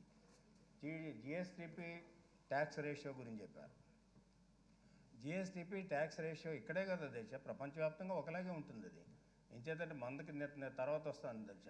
ఈనాడు భారతదేశంలో ఉండే అన్ని స్టేట్స్ కూడా, భారతదేశం కూడా GSTP GDP tax ratio only around 8% ఉంది. అదేవిధంగా మీకు స్టేట్స్ ఏ స్టేట్ చూసుకున్నప్పుడు కూడా బిట్వీన్ 7 and 8% ఉంది జిఎస్టిపి ట్యాక్స్ రేషియో. అది 14th ఫైనాన్స్ కమిషన్ రిపోర్ట్ అట్లాగే ఉంది. అదేవిధంగా ప్రైవేట్ ఆర్గనైజేషన్ ఎవరు చేశారు అధ్యక్ష, అది చూసినట్లాగే ఉంది. కావాలంటే కాపీ పంపిస్తాను, చూసుకోవాల్సినటువంటి అవసరం ఉంది. మన స్టేట్ జిఎస్టిపి ట్యాక్స్ రేషియో దాదాపు 7.8% ఉంది అధ్యక్ష. ఇక్కడ మనం చూడవలసినటువంటిది ఏంటధ్యక్ష, మొత్తం జిఎస్టిపి ఈ సంవత్సరం 6,99,000 కోట్ల రూపాయలు పైచిలుకు అధ్యక్ష. ఈ 6,99,000 కోట్ల పైచిలుకులో 3 సెక్టార్స్ ఉంటాయి. ప్రతిపక్ష నాయకులు తెలుసు 3 సెక్టార్స్ కూడా, primary sector, industrial sector, service sector. Primary సెక్టార్లో ఎక్కడ ట్యాక్స్ ఉండదు అధ్యక్ష. అంచేత అగ్రికల్చర్ ట్యాక్స్ లేదు, అగ్రికల్చర్ నుంచి మనం ఏం ట్యాక్స్ వసూలు చేయడం లేదు. అంచేత దాన్ని మైనస్ తీయాలి. దాదాపు 1,00,000 కోట్ల వరకు కూడా ప్రైమరీ సెక్టార్ డబ్బు పోతుంది అధ్యక్ష. ఇంకా మిగతాది ఎంత ఉంది అధ్యక్ష, 6,59,900 దగ్గర ఒక 5 లక్షల కోట్లు ఉంటుంది. 1,00,000 కోట్లు పోతాయి ఆల్మోస్ట్ 99 అనుకోండి, ఒక 6 లక్షల దగ్గర ఉంటుంది అధ్యక్ష. దీంట్లో ఇండస్ట్రియల్ సెక్టార్లో కూడా చాలా సిక్ యూనిట్స్ ఉన్నాయి, చాలా క్లోజ్ చేసినటువంటి యూనిట్స్ ఉన్నాయి. అంచేత ఇక్కడ ఏంటంటే ట్యాక్స్ జిఎస్టిపి రేషియో చేసేటప్పుడు చెప్పండి పర్లేదు వస్తాను, ఫిషరీస్ గురించి కూడా వస్తాను. ఫిషరీస్లో ప్రాసెసింగ్కి వేస్తారు, ప్రొడక్షన్కి వేయరండి. ప్రాసెసింగ్ యూనిట్ ఉంటే వేస్తారు ట్యాక్స్, ప్రొడక్షన్కి వేయరు. ప్రొడక్షన్ మన దగ్గర చాలామంది వ్యాపారస్తులు చెప్తాను, నేను చెప్తాను. అగ్రికల్చర్ వచ్చేటువంటి 1,00,000 కోట్ల రూపాయలు 1,00,000 కోట్ల పైన ఏదైతే అవుతుందో ప్రైమరీ సెక్టార్లో ఉన్నాయో, ఓకే, డైరీ కూడా బై ప్రొడక్ట్స్కి వేస్తారు. అదేవిధంగా ఫిషరీస్ కూడా బై ప్రొడక్ట్ ఎక్స్పోర్ట్ చేసినటువంటికి ప్రాసెసింగ్ యూనిట్స్ వేస్తారు. మామూలుగా ప్రొడక్షన్ మన చెరువుల్లో చేపలు ఇవన్నిటికి వేయరండి వీటికి ట్యాక్స్. అంచేత ఏంటంటే ప్రైమరీ సెక్టార్లో ఇంచుమించు చాలా లిమిటెడ్ ట్యాక్సేషన్ మనకి తిరిగి వస్తుంది, అది కలుపుకుంటారు. అదేవిధంగా ఇండస్ట్రీ సెక్టార్లో బాగానే వస్తుంది కానీ ఏదైతే సిక్ యూనిట్స్ ఉన్నాయో వాటి దగ్గర నుంచి వాళ్ళకి లాభాలు ఉండవు కాబట్టి అక్కడి నుంచి కూడా పెద్దగా వచ్చేది లేదు. తర్వాత సెంట్రల్ పూల్కి వెళ్తే సెంట్రల్ పూల్లో కూడా వెళితే అక్కడి నుంచి మనకి అన్నీ కూడా డివైడ్ అయ్యి వస్తాయి. అంచేత ఓవరాల్గా చూస్తే ఏ కంట్రీ, ఏ స్టేట్ చూసినా, ఏ ప్రావిన్స్ చూసినా, ఏ కంట్రీ చూసినప్పుడు కూడా జిఎస్టిపి ట్యాక్స్ రేషియో ఓన్లీ 8% కంటే ఎక్కడ పెరగలేదు అధ్యక్ష. అంచేత మంది 7.8% ఉంది, కంట్రీది అరౌండ్ 8% ఉంది. మిగతా రాష్ట్రాలు అన్నీ మహారాష్ట్ర చూసినా, గుజరాత్ చూసినా, ఏ చూసినా కావాలంటే డీటెయిల్స్ పంపిస్తాం. 14th ఫైనాన్స్ కమిషన్ రిపోర్ట్లోనే ఉంటుంది అధ్యక్ష. అన్నీ కూడా దాంట్లోనే 8% లోపలనే ఉన్నాయి అధ్యక్ష. అంచేత ఇది ఈ యొక్క జిఎస్టిపి ట్యాక్స్ రేషియో. అంచేత గౌరవ సభ్యులు అనేది ఏంటిది, మీకు 6,99,000 కోట్లు వస్తుంది కాబట్టి 6,99,000 కోట్లు మీకు ట్యాక్స్ వస్తే జిఎస్టిపి రేషియో సరిగ్గా లేదు ఏంటి అనేటువంటి వాళ్ళకి తెలియదు. కానీ ఒక ప్రిన్సిపల్ ఉంది దీంట్లో, 100 రూపాయలు ప్రొడక్షన్ వస్తే 7 రూపాయల ట్యాక్స్ వస్తుంది ఒక క్యాలిక్యులేషన్ ప్రకారంగా, ఒక రిపోర్ట్ ప్రకారంగా, అంటే అఫీషియల్గా. అంచేత 100 రూపాయలకి 7 రూపాయలు వస్తే మీకు ఎంత వస్తుందో లెక్కేయండి, తెలిసిపోతుంది ఎంత వస్తుందో. అంచేత ఇవన్నీ కూడా నా సొంతంగా చెప్పి కాదు, నేనేం పండిట్ని కాదండి, నేను కూడా చదువుకున్న ఈ రిపోర్ట్లన్నీ. అంచేత ఆ విధంగా వస్తుంది. అంచేత ఆ విధంగా వచ్చినప్పుడు జిఎస్టిపి ట్యాక్స్ రేషియోకి, అదేవిధంగా ట్యాక్స్కి జిఎస్టిపి రేషియో మెయింటైన్ అవుతుంది తప్ప 7.8 ఇది ఎప్పటి వరకు మెయింటైన్ అవుతుందో దశ మనకి 1920 వరకు ఇచ్చారు 14th ఫైనాన్స్ కమిషన్ రిపోర్ట్. అప్పటి వరకు కూడా సేమ్ ఇంచుమించు ఒక 0.51% డిఫరెన్స్లో అప్పటి వరకు కూడా ఈ ఒక మెయింటైన్ అవుతుంది అది జిఎస్టిపి ట్యాక్స్ రేషియో అనేది కూడా గౌరవ సభ్యులకి ఈ సందర్భంగా మనం చేస్తున్నాం అధ్యక్ష. ఇంకా జిఎస్టిపికి వచ్చేటప్పటికి అధ్యక్ష,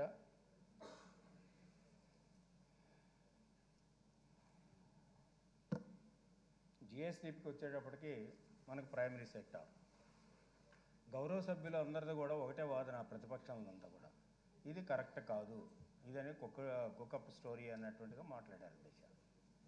నేను ఒకటే అడుగుతున్నా, గౌరవ సభ్యులు గారు, చైర్మన్ గారిని చెప్పండి, ఆయన చెప్పిన ఫిగర్సే నేను కోట్ చేస్తాను. వరల్డ్ ఎకానమీ ఈ రోజున దగ్గర 3% ఉంది వరల్డ్ ఎకానమీ అధ్యక్ష. వరల్డ్ ఎకానమీ చైర్మన్ గారు వినాలి, మీరు ప్రతిపక్ష నాయకులు కూడా వినాలి. ఓకే, మీరు రాసుకోండి, అడుగుతాను. వేళ కాదు, రేపు అడిగినా చెప్తాను సమాధానం, ఏం ప్రాబ్లం లేదు. రేపు అడిగినా చెప్తాను, తెల్లవారులు అడిగినా చెప్తాను. ఒకసారి వినండి అంతే. Requesting opposition leader to hear me. మీరు కాదండి, అపోజిషన్ లీడర్ని రిక్వెస్ట్ చేస్తాను. మిమ్మల్ని వినమంటా ఉంటే వినంటే ఎట్లాగా మరి ఇది ఎక్కడ అదే జిఎస్టిపి అధ్యక్ష. నేను వాళ్ళు చెప్పిన ఫిగర్స్కే ఎగ్జాంపుల్ చెప్తాను అధ్యక్ష. వరల్డ్ బ్యాంక్ జీడిపి ఇప్పుడు చూస్తే వరల్డ్ బ్యాంక్ ప్రకారంగా కానీ సరే వేరియస్ ఆర్గనైజేషన్స్ ఉన్నాయి, ఐఎంఎఫ్ ఉంది, వరల్డ్ బ్యాంక్ ఉంది, తర్వాత అనేక రకాలైన ఆర్గనైజేషన్, ప్రైవేట్ ఆర్గనైజేషన్స్ ఉన్నాయి, గవర్నమెంట్ ఉంది, సిఎస్ఓ ఉంది. ఇవన్నీ ఏది చూసినప్పుడు కూడా 0.5-0.2% కంటే డిఫరెన్స్ ఉంటుంది అధ్యక్ష. ఇప్పుడు వారు చెప్పిన ప్రకారంగా ఐఎంఎఫ్ చెప్పినా, ఎవరైతే వరల్డ్ బ్యాంక్ చెప్పినా కూడా ఈ రోజున వరల్డ్ జీడిపి అంటే ఏంటి అధ్యక్ష, ఈ ప్రపంచంలో దాదాపు 165 దేశాలు ఉన్నాయి. 160 దేశాల్లో కూడా అంటే పర్సంటేజ్ని చూడరు అక్కడ, రియల్ మనీ చూస్తారు, వాల్యూ. ఇప్పుడు మనం 6,99,000 crores ఎంత మన జిఎస్టిపి అన్నాం, అట్లాగే ప్రతి కంట్రీకి వేరే దేశాలు అయితే ట్రిలియన్స్లో చూస్తారు బాగుంటే, లేకపోతే బిలియన్స్లో చూస్తారు, లేకపోతే డాలర్స్ మామూలుగా చూస్తారు అధ్యక్ష. అంచేత ఇవన్నీ కూడా దాదాపు దగ్గర 150-160 దేశాలు ఉన్నటువంటి ఈ ప్రపంచంలో రకరకాల దేశాలు ఉన్నాయి అధ్యక్ష. ఓవరాల్గా అన్ని దేశాలు కలిపి రఫ్గా 3% ఉంది. 3% కూడా ఇంకా అచీవ్ కాలేదు, బిట్వీన్ 2 and 3% ఉంది అధ్యక్ష. ఇది ఉంటే ఆఫ్రికన్ కంట్రీస్లో ఒకలాగా ఉంటుంది, అదేవిధంగా యూరోపియన్ కంట్రీస్లో ఒకలా ఉంటుంది. European countries high based countries అధ్యక్ష. అంచేత మీకు అమెరికా చూస్తే ఇప్పుడు ది ఎకనామిస్ట్ మ్యాగజైన్ చూస్తే అధ్యక్ష లేటెస్ట్ చూస్తే 2.3% ఉంది అమెరికన్ జీడిపి గ్రోత్ రేట్. అట్లాగే జపాన్ చూస్తే ఇవి టాప్ కంట్రీస్ అధ్యక్ష. జపాన్ చూస్తే కూడా ఇంచుమించు 1.5, 1.6 ఉంటుంది. అదేవిధంగా చైనా చూస్తే మీకు 6.5 ఉంది. ఇండియా చూస్తే 7.1 ఉంది. అదేవిధంగా ఇంకా లోయెస్ట్ కంట్రీస్ మీకు అరేబియన్ కంట్రీస్కి వీటికి వెళ్తే సౌదీ అరేబియా ఇవన్నీ అవి 1.5, 1.2 అట్లా ఉన్నాయి. తర్వాత నెగిటివ్ గ్రోత్ ఉన్న కంట్రీస్ కూడా ఉన్నాయి. ఇప్పుడు వెనెజులా ఉందంటే నెగిటివ్ గ్రోత్ అధ్యక్ష 5.8% వెనెజులా గ్రోత్ రేటు, అదే లీస్ట్. అంచేత ఈ ఉన్నటువంటి 150, 160 దేశాల్లో హెచ్చుతగ్గులు ఉంటాయి. హెచ్చుతగ్గులు ఉండి ఏదైతే అమౌంట్ ఉందో 100 రూపాయలు, 200 రూపాయలు, లేకపోతే 50 రూపాయలు ఏదైతే ఉందో ఇవన్నీ కూడిన తర్వాత లాస్ట్ ఇయర్ ఎంత వచ్చింది, ఈ సంవత్సరం ఎంత వచ్చింది గ్రోత్ రేట్ కట్టి అది మనకు 2 to 3% వరల్డ్ గ్రోత్ రేట్ అన్నారు. అట్లాగే మన రాష్ట్రంలో కూడా దేశ 29 రాష్ట్రాలు ఉన్నాయి, యూనియన్ టెరిటరీస్ ఉన్నాయి.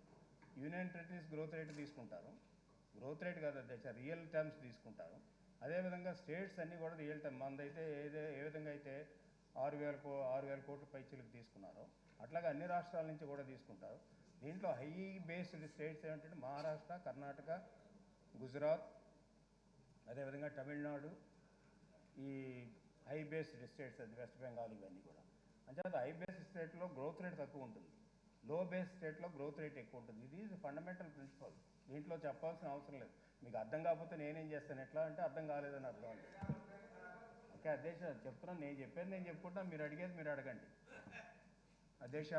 అంచేత ఏంటంటే దేశంలో ఉండేటువంటి 29 రాష్ట్రాలు, యూనియన్ టెరిటరీస్ ఇవి కలిపి వచ్చినటువంటి ఏదైతే ఉందో ఈ total GDP in real terms ఉందో 100 రూపాయలు వచ్చినా, 90 రూపాయలు వచ్చినా, లేకపోతే 50 రూపాయలు వచ్చినా కిందటి సంవత్సరం నుంచి ఈ సంవత్సరం ఎంత గ్రోత్ అని కడతాం. అది చేస్తే మీకు 7.1% ఉందండి మన కంట్రీది. ఇంకో రిపోర్ట్ చూస్తే సిఎస్ఓ రిపోర్ట్ చూస్తే మొదట్లో చూస్తే 7.5% ఉంది, 7.7% ఉంది అట్లా చెప్పారు. కానీ అల్టిమేట్గా వాళ్ళు అరైవ్ అయింది 7.1% ఉంది అధ్యక్ష. ఇక్కడ మనం చూడవలసింది ఒకటి ఉంది, మనది 11.61%. మనం కూడా అన్ని జిల్లాల నుంచి అన్ని మండలాల నుంచి తీసుకొచ్చుకొని మనం కలిపి అప్పుడు మన స్టేట్ గ్రోత్ రేట్ కడతాం. సరే ఇక్కడ చూసేది గౌరవ సభ్యులు ప్రతిపక్ష నాయకులు కూడా ఒకసారి ఆలోచించమంటున్నారు.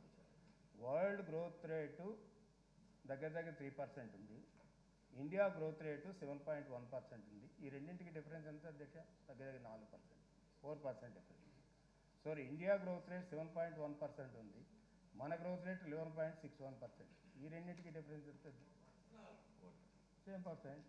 అంచేత అది ఎంత ఉంది కాబట్టి ఇది ఎంత ఉండాలి, లేదా అది 3% ఉంది కాబట్టి ఇది 3% ఉండాలి, లేదా అది 7.1% ఉంది కాబట్టి రాష్ట్రం కూడా 7.1% ఉండాలి. అంటే అండర్స్టాండ్ చేసుకోవడం లోపం. నేనేమి ఎకనామిస్ట్ కాదు, నేను ఫైనాన్స్ మినిస్టర్గా చేసాను, కొంత ఎక్సర్సైజ్ చేస్తాను. అంటే మాకు క్యాలిఫ్లవర్ చెవిలో పెట్టడం మాకు అలవాట్లేదు, మీరే తెచ్చుకుని పెట్టుకుంటే బెటరు. ఇప్పటికైనా అర్థమైందా సార్?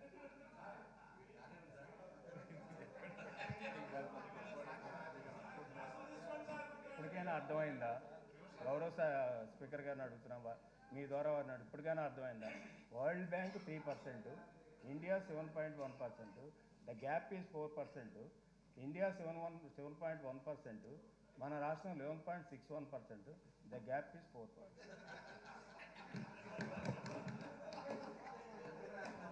అంతేనా?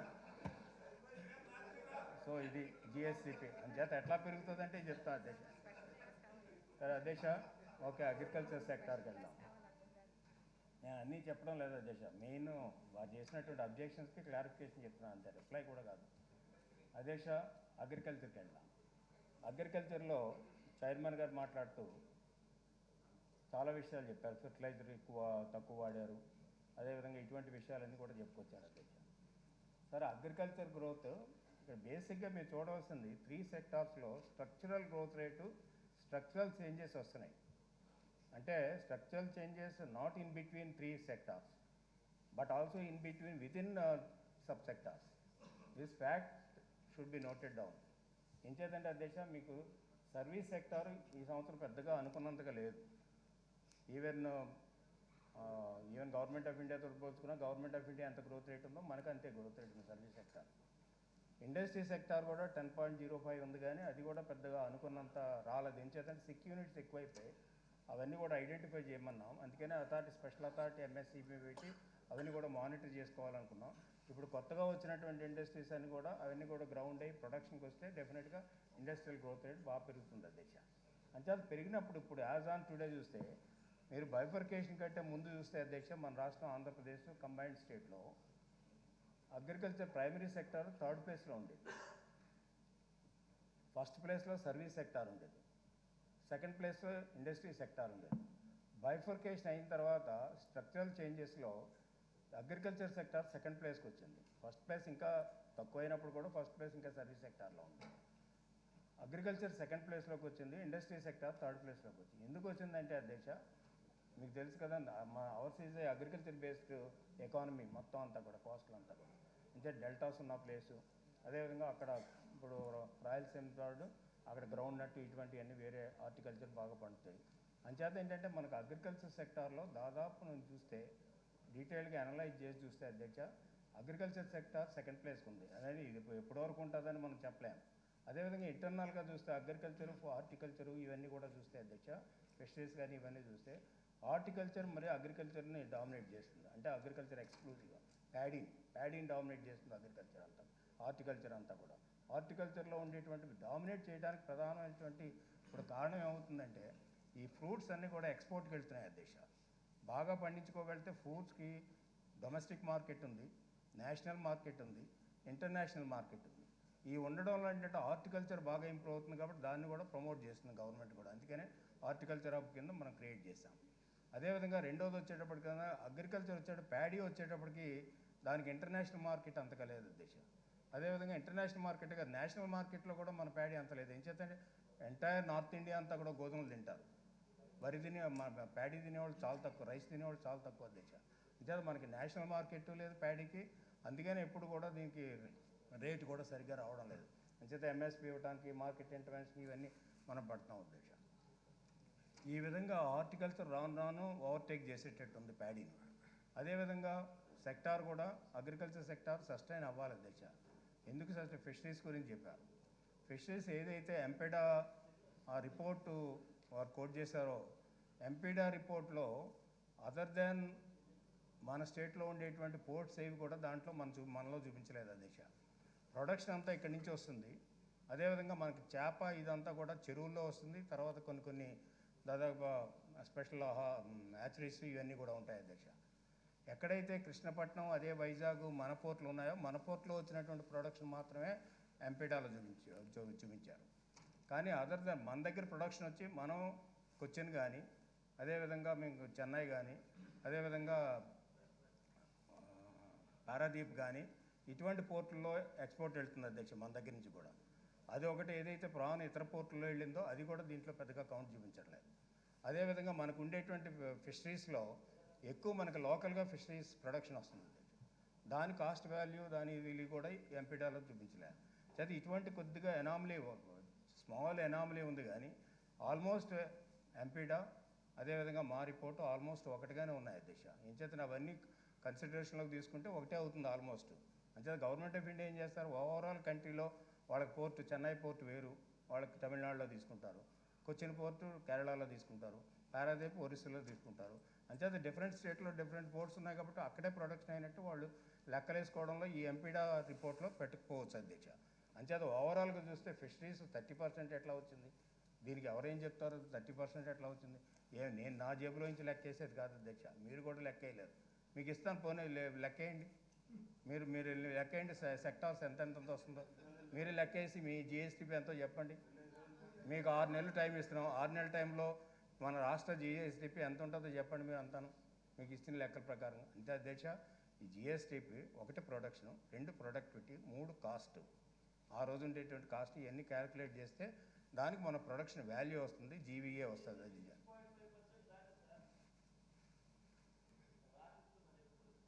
లేచి అడగండి చెప్తాను, లేచి అడగండి చెప్తాను, లేచి అడగండి చెప్తాను.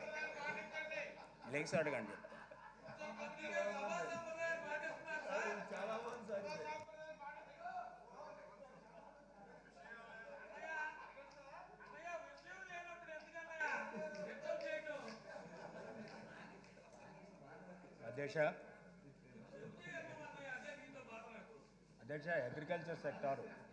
అగ్రికల్చర్ సెక్టార్ ఎందుకంటున్నామంటే ఓకే ఫిషరీస్లో వాళ్ళకు డిఫరెంట్ ఆలోచన ఉంది, మాదో డిఫరెంట్ ఉంది. బట్ ఏదేమైనప్పుడు కూడా నమ్మేది ఏ ప్రభుత్వాలైనా లేకపోతే ఏ ఆర్గనైజేషన్స్ అయినా నమ్మేది వరల్డ్ బ్యాంక్ అయినా ఐఎంఎఫ్ అయినా నమ్మేది ఏదైతే స్టేట్ ఇచ్చినటువంటి ఫిగర్ ఏదైందో అదే నమ్ముతారు తప్ప మీరు చెప్పింది ఎవరు నమ్మరు అధ్యక్ష. మీరు తెచ్చిన కన్సిడరేషన్లోకి తీసుకోరు. ఇంచేత మేము అన్నీ తయారు చేసిన తర్వాత సిఎస్ఓకి పంపిస్తాం. గవర్నమెంట్ ఆఫ్ ఇండియా అవన్నీ చెక్ చేసుకుంటారు. వాళ్ళకి మాకు డిఫరెన్స్ ఉంటే 0.1%, 0.2% డిఫరెంట్. అల్టిమేట్గా వాళ్ళు మా ఏ స్టేట్ గవర్నమెంట్లు ఏవైతే పంపించారో అది చేస్తారు అధ్యక్ష. దాన్ని బట్టి వాళ్ళు నేషనల్ జీడిపి క్యాలిక్యులేట్ చేసుకుంటారు. అదే అధ్యక్ష. చేత అగ్రికల్చర్ సంబంధించిన వరకు అనదర్ ఇంపార్టెంట్ ఫ్యాక్టర్ అధ్యక్ష, మనదే ఆగ్రో బేస్డ్ ఎకానమీలో ఒకవైపు అగ్రికల్చర్ బాగుండాలి గ్రోత్ రేటు, మరొకవైపు ఆగ్రో ప్రాసెసింగ్ ఇండస్ట్రీస్ కూడా రావాల్సినటువంటి అవసరం ఉంటుంది. ఎందుకంటే అగ్రికల్చర్ గ్రోత్ సస్టైన్ చేయకపోతే 73% population living in rural areas అధ్యక్ష. దాంట్లో 60% population basing on the agriculture. అంచేత అగ్రికల్చర్ లేబర్ ఈ ఫోర్స్ ఈ రోజున చూస్తే 50% వరకు ఉంది agriculture employment. Agriculture labour force 50%. ఒకప్పుడు 67% ఉండేది. లేబర్ ఫోర్స్ తగ్గిపోతుంది రూరల్ ఏరియాలో. ఎంచేతనే మైగ్రేషన్కి వస్తున్నారు. అంచేత ఈ ఫోర్స్ మనం రిటైన్ చేయాలి. కానీ లేకపోతే ఏదైనప్పుడు కూడా వాళ్ళకి లైవ్లీహుడ్ కావాలంటే ఈనాడు దేశాన్ని పోషించాలంటే agriculture is very important factor అధ్యక్ష. ఎంచేతనే government of India food security act తీసుకొచ్చారు. దాన్ని కూడా మేము ఇంప్లిమెంట్ చేస్తాం. అన్ని స్టేట్స్ ఇంప్లిమెంట్ చేస్తాం. అంచేత అగ్రికల్చర్ సెక్టార్ని కాపాడుకోవాల్సిన అవసరం ఉంటుంది. సస్టైనబుల్ గ్రోత్ రేట్ కూడా అగ్రికల్చర్లో రావాల్సినటువంటి అవసరం ఉంటుంది. అంచేత వరల్డ్ బ్యాంక్ థియరీ కానీ, వరల్డ్ బ్యాంక్ రిపోర్ట్స్ కానీ, ఐఎంఎఫ్ రిపోర్ట్స్ కానీ, ఇంకా ఎస్ఎస్ఎల్ ఇంకా మిగతా ఏదైతే రిపోర్ట్స్ ఉన్నాయో అవన్నీ కూడా చెప్పేది ఏంటంటే ఇండియాకి సేఫ్ ఏంటంటే agriculture sector is very safe అని చెప్పారు. మీకు 2008లో మీకు వరల్డ్ ఎకనామిక్ క్రైసిస్ వచ్చింది. అంతకుముందు ఒకసారి వచ్చింది. ఈ క్రైసిస్ వచ్చినప్పుడు కూడా ప్రపంచంలో ఎకనామిక్ క్రైసిస్ వచ్చినప్పుడు అలాగా ఇండియా సేఫ్గా ఉండేది దేశ. సేఫ్గా అంటే మిగతా దేశాలన్నింటిలో కూడా ఎకనామిక్ క్రైసిస్ వచ్చినప్పుడు చాలా ఇబ్బందికరమైనటువంటి పరిస్థితి వచ్చింది. అందుకనే యూరోప్లో ఇండస్ట్రీస్ అన్నీ కూడా ఇంచుమించు ఇటు వచ్చేస్తున్నాయి అధ్యక్ష. ఇంచేత ఇండస్ట్రియల్ క్రైసిస్ మొదలైంది అక్కడ, పొల్యూషన్ అని ఇవన్నీ. ఆ విధంగా ఇవన్నీ వస్తున్నాయి. అంచేత ఏంటంటే ఇండియా ఎందుకు సేఫ్ అంటే we're basing on the India agriculture economy. అంచేత మనకి ఎకానమీ క్రైసిస్ వచ్చినా ఆ ఎకనామిక్ క్రైసిస్లో సర్వైవ్ అవ్వగల శక్తి ఒక భారతదేశానికి ఉంది, మనకి ఆంధ్రప్రదేశ్ కూడా ఉంది అధ్యక్ష.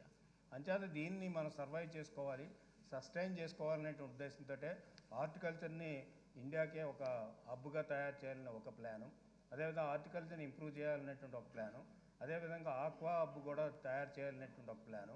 అంచేత ఈ రెండు కూడా మనకి, అదేవిధంగా డైరీ కూడా అట్లాగే ఉంది అధ్యక్ష. ఈ సంవత్సరం గ్రోత్ని రక్షించేందుకు ఒకటి డైరీ, అదేవిధంగా ఆక్వా రెండు రక్షించే గ్రోత్ని. అంచేత ఈ రెండు కూడా హార్టికల్చర్తో పాటు ఈ విధంగా మనం అగ్రికల్చర్ని ఎందుకు రక్షించుకోవాలంటే ఈనాడు ఇప్పటికీ కూడా దాదాపు 66 సంవత్సరాలు అయింది స్వాతంత్రం వచ్చి.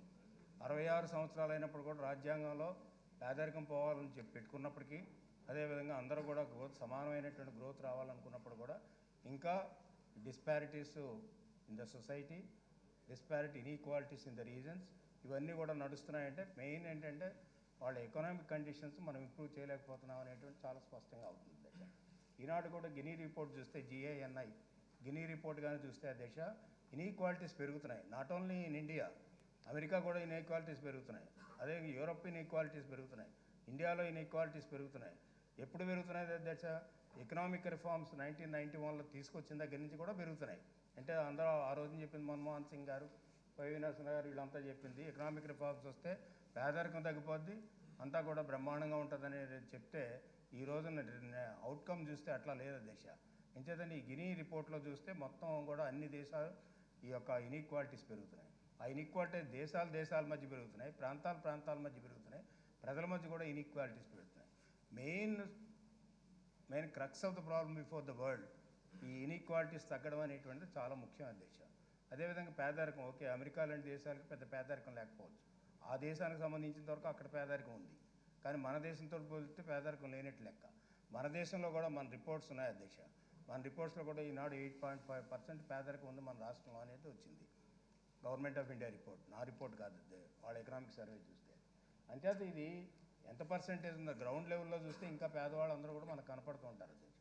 అంచేత పేదరికం పోవాలనుకుంటే agriculture sector is very important sector అధ్యక్ష. పేదరికం పోవటానికి ఇండస్ట్రీ సెక్టార్ ఎంప్లాయ్మెంట్ క్రియేషన్కి, service sector, industry sector employment క్రియేషన్కి ఎంత ప్రాధాన్యత ఉంటుందో పేదరికం రూరల్ ఎకానమీలో రూరల్ ప్రాంతాల్లో పేదరికం పోవాలంటే అంత ప్రధానమైనటువంటి అంశం అగ్రికల్చర్. అంచేత అగ్రికల్చర్కి టాప్ ప్రయారిటీ ఇస్తున్నాం అధ్యక్ష. అందుకనే అగ్రికల్చర్ బడ్జెట్ అనేటువంటి ఈ రాష్ట్రంలో రెండోసారి ఇక్కడ ప్రవేశపెట్టడం జరిగింది.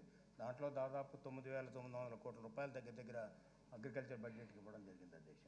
అంచేత అగ్రికల్చర్లో విదిన్ సెక్టార్స్లో కూడా ఆక్వాను బాగా పెంచాలి, హార్టికల్చర్ పెంచాలి, అదేవిధంగా మనకు ఉండేటువంటి ఏదైతే ఉందో డైరీని పెంచాలి. ఇవి మూడు కూడా మనకు సస్టైనబుల్ ఇంటర్నేషనల్ మార్కెట్ ఉన్నటువంటి క్వాలిటీ కానీ మనం మెయింటైన్ చేయగలిగితే ఇంటర్నేషనల్ మార్కెట్ వస్తుంది, నేషనల్ మార్కెట్ వస్తుంది, డొమెస్టిక్ మార్కెట్ వస్తుంది. ఈ విధంగా అగ్రికల్చర్ గ్రోత్ని సస్టైన్ చేయాలి. అగ్రికల్చర్ గ్రోత్ కానీ సస్టైన్ చేస్తే ఆ దిశ మనం ఒకసారి చూస్తే పాత హిస్టరీ అంతా కూడా ఎప్పుడైతే డ్రౌట్స్ వచ్చాయో డ్రౌట్ వచ్చినప్పుడు ఇప్పుడు కూడా నెగిటివ్ గ్రోత్లో పోయేది అధ్యక్ష అగ్రికల్చర్ సెక్టార్. డ్రౌట్ వచ్చినప్పుడు ప్రతి సంవత్సరం కూడా నెగిటివ్ గ్రోత్లో పోయేది. First time in the history ఈ సంవత్సరం డ్రౌట్ మండలాలు ఉన్నప్పుడు కూడా అగ్రికల్చర్ గ్రోత్ పెరిగిందంటే అది greatness of Telugu Desam party, Telugu Desam Chandrababu Naidu. వాడు అడిగేది ఒకటే, రైన్ గన్లు వాడారు, డ్రౌట్ వచ్చింది, గ్రోత్ ఎలాగ పెరిగింది, అదేవిధంగా ఇరిగేటెడ్ ఏరియా తగ్గిపోయింది. ఈ 4 ప్రశ్నలు ప్రధానంగా అడుగుతున్నారు అధ్యక్ష. కరువు మండలాలు ఒక 300 మంది 300 ఎన్నో అన్న అధ్యక్ష. రెయిన్ గన్లు ఎప్పుడు వాడతాం అధ్యక్ష? కరువు వస్తే రెయిన్ గన్లు వాడతాం. వర్షం పుష్కలంగా వస్తే రెయిన్ గన్ పని ఏంటి? సింపుల్, డెల్టాలో రెయిన్ గన్ వాడం కదా, అది వాడారు, ఏదో వాళ్ళు చెప్పారు, ముఖ్యమంత్రి గారు నిన్న సఫిషియెంట్గా సమాధానం చెప్పారు అధ్యక్ష. అంచేత ఏంటంటే ఇక్కడ చూసుకోవాల్సింది మనకు అగ్రికల్చర్లో ఇప్పటివరకు లేనటువంటి గ్రోత్ ఈ రోజున దాదాపు అంత పర్సంటేజ్ రావడానికి కారణం గవర్నమెంట్ తీసుకున్నటువంటి కేర్ అధ్యక్ష. అగ్రికల్చర్ పట్ల మేనేజ్మెంట్, అగ్రికల్చర్ మేనేజ్మెంట్. అదే గౌరవ చైర్మన్ గారి ఫెర్టిలైజర్ తగ్గిపోయింది కదా, గ్రోత్ ఎలా పెరిగింది? That is the greatness of Telugu Desam party. ఇంచేత అధ్యక్ష ఈనాడు ఎందుకు వెళ్తున్నారండి? ఆర్గానిక్ అగ్రికల్చర్ ఎందుకు వెళ్తున్నారు? ఆర్గానిక్ అగ్రికల్చర్ అని ఎందుకు వెళ్తున్నారు? కొంతమంది ఎక్స్పర్ట్స్ తయారయ్యారు. మీరు ఆవు యూరిన్ వాడండి, ఆవు యూరిన్ అమృతం వాడండి, పంట బ్రహ్మాండంగా వస్తుంది. అట్లాగే ఇటువంటి ఆర్గానిక్ మీరు కూడా ఆర్గానిక్ మెటీరియల్ పాపం ప్రతిపక్ష నాయకులు తింటున్నారో తినొచ్చు, బాగుంది. ఏం చేద్దంటే ఆరోగ్యంగా ఉంటారు. ఆర్గానిక్ అగ్రికల్చర్ అనేటువంటిది ఎందుకు వస్తుంది తమకు కూడా తెలుసు, మీ జిల్లాలో చేశారు. కానీ ఆర్గానిక్ అగ్రికల్చర్ అనేటువంటి ఆర్గానిక్ ప్రొడక్ట్స్ అనేటువంటి ఫెర్టిలైజర్ కానీ పెస్టిసైడ్స్ కానీ వాడకుండా ఉండేటువంటి ప్రొడక్ట్స్ని ఈనాడు తినడానికి ప్రజలు అలవాటు పడుతున్నారు. బహుశా ప్రతిపక్ష నాయకులు కూడా తింటున్నారు. ఆయన నవ్వుతున్నాడంటే ఆయన కూడా తింటున్నాడు బహుశా. అంచేత తింటున్నారు అధ్యక్ష. ఎందుకని? ఫెర్టిలైజర్ వాడకుండా ఉన్నదని ఆరోగ్యకరమైనటువంటి విషయాన్ని. అట్లాగే ఫెర్టిలైజర్ తగ్గించాలనేటువంటి కేంద్ర ప్రభుత్వం కానీ రాష్ట్ర ప్రభుత్వం కానీ పాలసీస్ అధ్యక్ష. ఫెర్టిలైజర్స్ కన్జంప్షన్ తగ్గాలి, పెస్టిసైడ్స్ కన్జంప్షన్ తగ్గాలి, న్యాచురల్ గ్రోత్ రావాలి అనేటువంటి దాని మీద మా ప్రభుత్వం సాయిల్, మాకు పెద్ద అంత అగ్రికల్చర్ ఫ్యామిలీ కానీ అంత డీటెయిల్గా రేపు చెప్తూ పొలారా గారు చెప్తారు. సాయిల్ టెస్టింగ్ చేస్తున్నారు అధ్యక్ష. ఆ సాయిల్ ఏ దేనికి పనిచేస్తుంది, ఏ పంటకు పనిచేస్తుంది అని కూడా ఎగ్జామిన్ చేస్తున్నారు. అట్లా సాయిల్ని మైక్రో న్యూట్రియంట్స్ పెంచినట్లయితే సాయిల్ స్ట్రెంగ్త్ వస్తే మనకు తెలుసు అధ్యక్ష. డెల్టాలో ఉన్నటువంటి వాళ్ళు చాలామంది తెలుసు, ఫస్ట్ పంట కంటే రెండో పంట బాగుంటుంది. ఇలా 3-4 పంటలు వరుసన వేస్తే 5వ పంట కొద్దిగా తగ్గుతుంది. ఎందుకంటే ఆ సాయిల్లో ఉండేటువంటి సారాంశం అంతా కూడా ఈ పంటలు తీసేసుకుంటాయి అధ్యక్ష. అంచేతంటే సాయిల్ న్యూట్రియంట్స్ని పెంచడానికి ఆ న్యూట్రియంట్స్ అనేది కూడా ఇస్తున్నారు అధ్యక్ష. అంచేత మీరు ఫెర్టిలైజర్ వాడలేదు, పెస్టిసైడ్స్ వాడలేదు అంటే వీళ్ళ ఉద్దేశం అంటే మొత్తం పంటకు పురుగులన్నీ పెట్టేస్తే పెస్టిసైడ్లు బాగా వాడుకుంటే వ్యాపారస్తులు బాగుంటారన్న మీరు చెప్పేది అది కాదు అధ్యక్ష. పెస్టిసైడ్స్ తక్కువ వాడాలి, ఫెర్టిలైజర్ తక్కువ వాడాలి, గ్రోత్ బాగుండాలి, సాయిల్ బాగుండాలి, మనకు 100% మనకు ప్రొడక్షన్ రావాలి. ఇంకోటి అధ్యక్ష, మీరు హిస్టరీ చూడండి, బుక్లు, ఎకనామిక్ సర్వే అన్నీ పైనుంచి కిందకి వరకు చూసుకోండి. అన్ని ఇయర్స్ను యూజువల్గా మనకు ఉండేటువంటి ప్రొడక్టివిటీ రేట్లో west Bengal Punjab highest productivity వస్తుంది అధ్యక్ష. తర్వాత హర్యానా, వెస్ట్ బెంగాల్ వస్తుంది. మిగతా స్టేట్స్ అన్నిటితో పోల్చుకుంటే ప్యాడీకి సంబంధించిన తర్వాత అధ్యక్ష ఈ సంవత్సరం మనం ఎప్పుడూ కూడా 3,500 దాటలేదు అధ్యక్ష. ప్రొడక్టివిటీ అంటే కేజీస్ పెర్ హెక్టార్ 3,500 అట్లాగే అవుతుంది. ఈ సంవత్సరం అధ్యక్ష 4,500 పైన కేజీస్ పెర్ హెక్టార్ ప్రొడక్షన్ వచ్చిందంటే హిస్టరీలో నెంబర్ 1 అధ్యక్ష. ఈ రోజున చూస్తే ఆల్మోస్ట్ మనం we have cross Punjab, we have crossed Haryana, we have crossed west Bengal అధ్యక్ష. అంటే ఆ దగ్గర ఆ స్థాయిలోకి వెళ్ళిపోయాం. అంచేత దాంతో సంతృప్తి పడకుండా మా ముఖ్యమంత్రి గారు ఇంటర్నేషనల్ బెంచ్ మార్కులు చేయండి ప్రతిదానికని అంటే, ఇప్పుడు స్టేట్ బెంచ్ మార్క్ దాటిపోయిన తర్వాత నేషనల్ బెంచ్ మార్క్ దాటిపోతే ఇంటర్నేషనల్ బెంచ్ మార్క్. ఆ స్పీడ్లో మేము వెళ్తామంటే మా స్పీడ్ మీరు అందుకోకపోతే మేమేం చేస్తాం? మా స్పీడ్ మీరు అందుకోవాలి. ఆలోచన అట్లా ఉంది. అంచేత వేళ ఐటీ పెట్టారు, వేళ ఐఓటీ పెట్టారు, లేకపోతే ఇదంటే కమాండ్ ఏరియా పెట్టారు.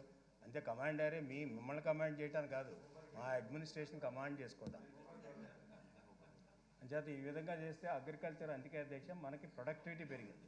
అంచేత మీరు చెప్పినట్టుగా యాక్రేజ్ తగ్గింది, దాంట్లో అనలేదు. మొన్న ఎవరో కోట్ చేశారండి అధ్యక్ష, ఎకనామిక్ టైమ్స్లో, మన ఎకనామిక్ టైమ్స్ కాదు, ఎకనామిక్ సర్వేలో కోట్ చేస్తారు, ప్రతిపక్ష నాయకులు అనుకుంటాను, ఎవరో కోట్ చేసి సంథింగ్ కోట్ చేశారు. ఏం చేద్దంటే మీకు 14 సంవత్సరాలు అంటే వాళ్ళ నాన్నగారి సంవత్సరంలో అనుకుంటాను, వాళ్ళ నాన్నగారి సంవత్సరంలో 41 లక్షల హెక్టార్స్ మీకు సాగు అయింది. ఇప్పుడు 39 అంటే రఫ్గా చెప్తున్నా అదే సబ్జెక్ట్ కరెక్ట్, 39 లక్షల హెక్టార్లే సాగు అయింది అని చెప్పవచ్చారు. మీరు హిస్టరీ చూసారా? అసలు ఆ పేజ్ అంతా చూసారు? మొత్తం పాత పేజీలు అన్నీ చూసారా? ఒక సంవత్సరం ఎక్కువ ఉంటుంది, ఒకసారి తక్కువ. అందుకని it all depends upon the climatic changes. ఈ అగ్రికల్చర్ అనేది క్లైమాటిక్ చేంజెస్. ఒక చోట పెరగవచ్చు. ఈ రోజున మా ఏరియాలో ఈస్ట్ వెస్ట్ ఏరియాలో మీరు ఎవరినైనా కమిటీని పంపించండి, మామూలుగా 30 కేజీలు అయ్యేది ఎకరం, ఈ సంవత్సరం 30 బస్తాలు అయ్యేది. ఈ సంవత్సరం దాదాపు 40 బస్తాలు 50 బస్తాలు అయినటువంటి ఏరియాలు ఉన్నాయో లేదో. పెద్ద రైతులు ఉన్నారు, రైస్ మిల్లర్స్ కూడా చాలామంది ఉన్నారు, అడగండి కావాలంటే. మీరు కూడా కమిటీ వేసుకుని నిల్చోండి. అంచేత ప్రొడక్టివ్ ఎంత లెవెల్ పెరిగింది? 1000 కేజీలు ప్యాడీ పెరిగింది అధ్యక్ష ఎకరానికి. అంచేత మీకు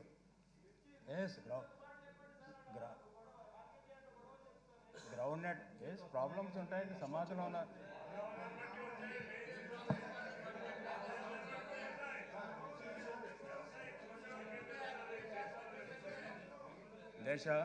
డిఫరెంట్ 100 క్రాప్స్ ఉంటాయి. క్రాపుల్లో కొన్ని క్రాపులు బాగుంటాయి. గ్రౌండ్ నట్ ఈ సంవత్సరం బాగాలేదు. రాయలసీమలో కడపలో కూడా గ్రౌండ్ నట్ బాగాలేదు అంత ప్రొడక్షన్. ఎందుకు బాగాలేదంటే మరి జగన్మోహన్ రెడ్డి గారి కారణం అంటే నేనేమంటాను అధ్యక్ష, అట్లా అనడం లేదు. బికాజ్ క్లైమేట్ చేంజెస్, క్లైమేట్ యొక్క సిస్టంలో ఆడ వర్షాలు లేవు కాబట్టి అనంతపూర్ కానీ అదేవిధంగా కడపలో కానీ గ్రౌండ్ నట్ బాగాలేదు. అట్లాగే మిర్చి ఏమైనా ఉంటే ఒకవేళ ఇబ్బందికరమైన పరిస్థితి. రేట్ అనేటిది అది మార్కెట్ అధ్యక్ష, నేషనల్ మార్కెట్ కానీ ఇంటర్నేషనల్ మార్కెట్ ఈల్డ్ వస్తుంది. ప్రొడక్షన్ మార్కెట్ వాల్యూ ఇవన్నీ కూడా మార్కెట్ ఇక్కడ మన మార్కెట్ కాదు కదా. మిర్చి ఎక్కడికో వెళ్తుంది. ఈ మధ్యన చైనా వెళ్ళాం ఉద్దేశం, ఆడ మన గుంటూరు మిర్చి పెట్టారు. గుంటూరు మిర్చిలు అంటే అక్కడో మిర్చి ఒకటి ఉంది. మన గుంటూరు మిర్చి కంటే చాలా హాట్ మిర్చి ఉంది, అది అసలు నోట్లో పెట్టలేకపోయాం. గుంటూరు మిర్చి కొద్దిగా బెటర్ అనిపించింది.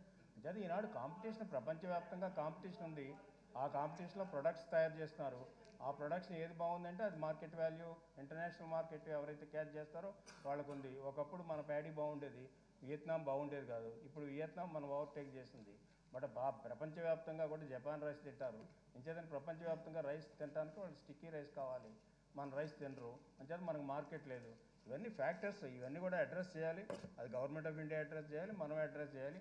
బట్ అల్టిమేట్గా అష్యూర్ చేస్తాం.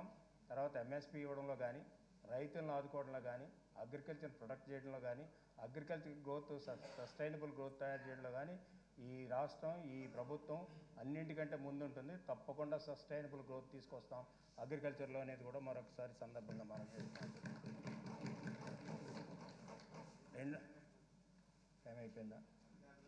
రెండోది వచ్చేటప్పుడు కదా Disha industry sector. Let me complete Disha. Industry sector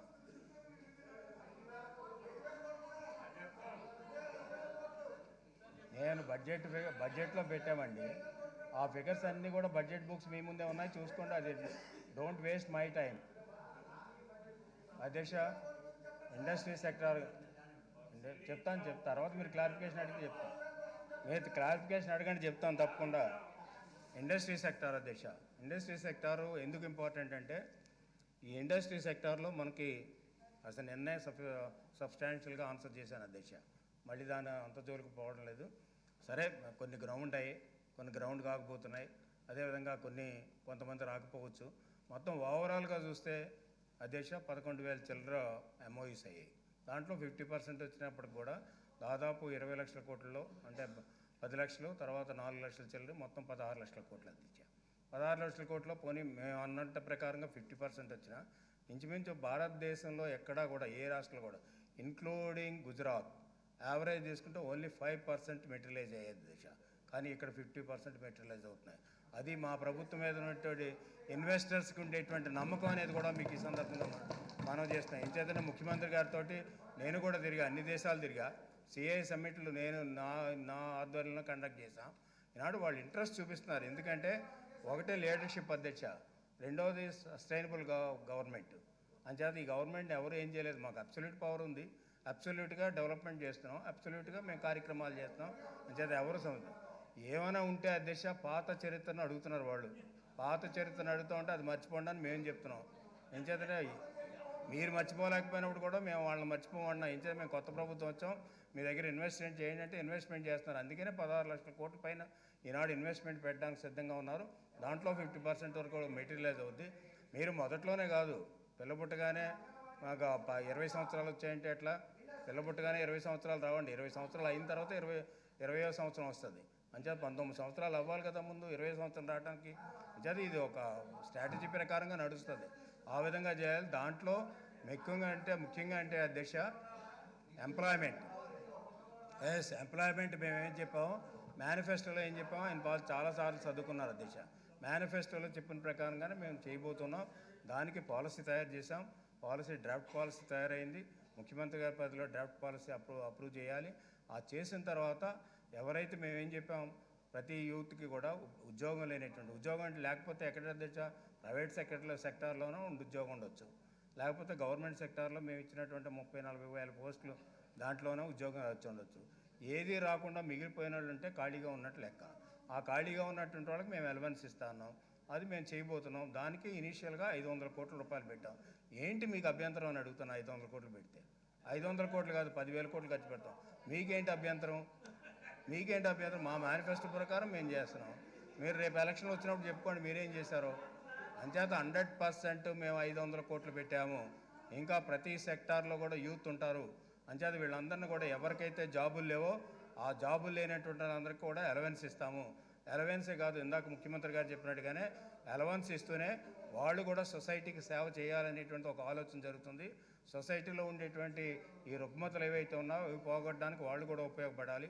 ఆ విధంగా జాబ్ వచ్చిన తర్వాత వాళ్ళు వెళ్ళిపోతారో ఆ అలవెన్స్ ఇంకొకరికి ఇస్తాం. ఈ విధంగా రొటేట్గా జరుగుతుంది. ఆ విధంగా ఈ రాష్ట్రంలో ఉండేటువంటి అన్ఎంప్లాయ్మెంట్ అంతా కూడా అతి త్వరలోనే తీర్చేసేటువంటి శక్తి ఒక్క చంద్రబాబు నాయుడు గారికి ఉందనేది కూడా మీకు ఈ సందర్భంగా మనం అధ్యక్ష.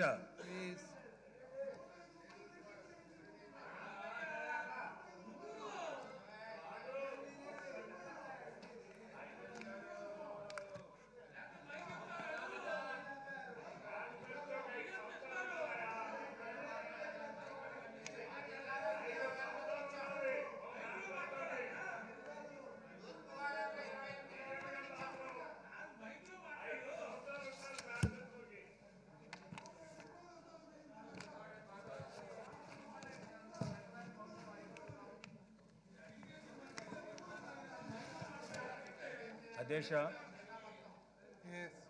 ఎస్సీ సప్లాన్కి లాస్ట్లో అధ్యక్ష పేదరికం పోవాలి, అదేవిధంగా ఈక్వల్ గ్రోత్ రావాలి, ఇంక్లూజివ్ గ్రోత్ రావాలనేటువంటి ఉద్దేశంతో ఈ సెక్టార్స్ మీద కాన్సన్ట్రేట్ చేసి ఈనాడు ఉదాహరణకు అధ్యక్ష పర్ క్యాపిటల్ ఇన్కమ్ 1,22,000 కోట్ల పై చెక్కు అధ్యక్ష ఈరోజు.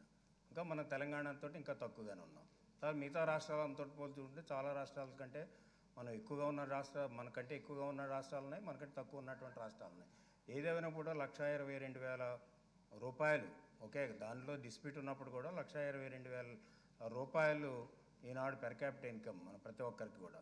అది మీకు 1,22,000, నాకు 1,22,000, మన జగన్మోహన్ రెడ్డి గారికి ఇన్ని ఆస్తులున్నా ఇన్ని కంపెనీలున్నా ఆయనకే 1,22,000 రూపాయలు.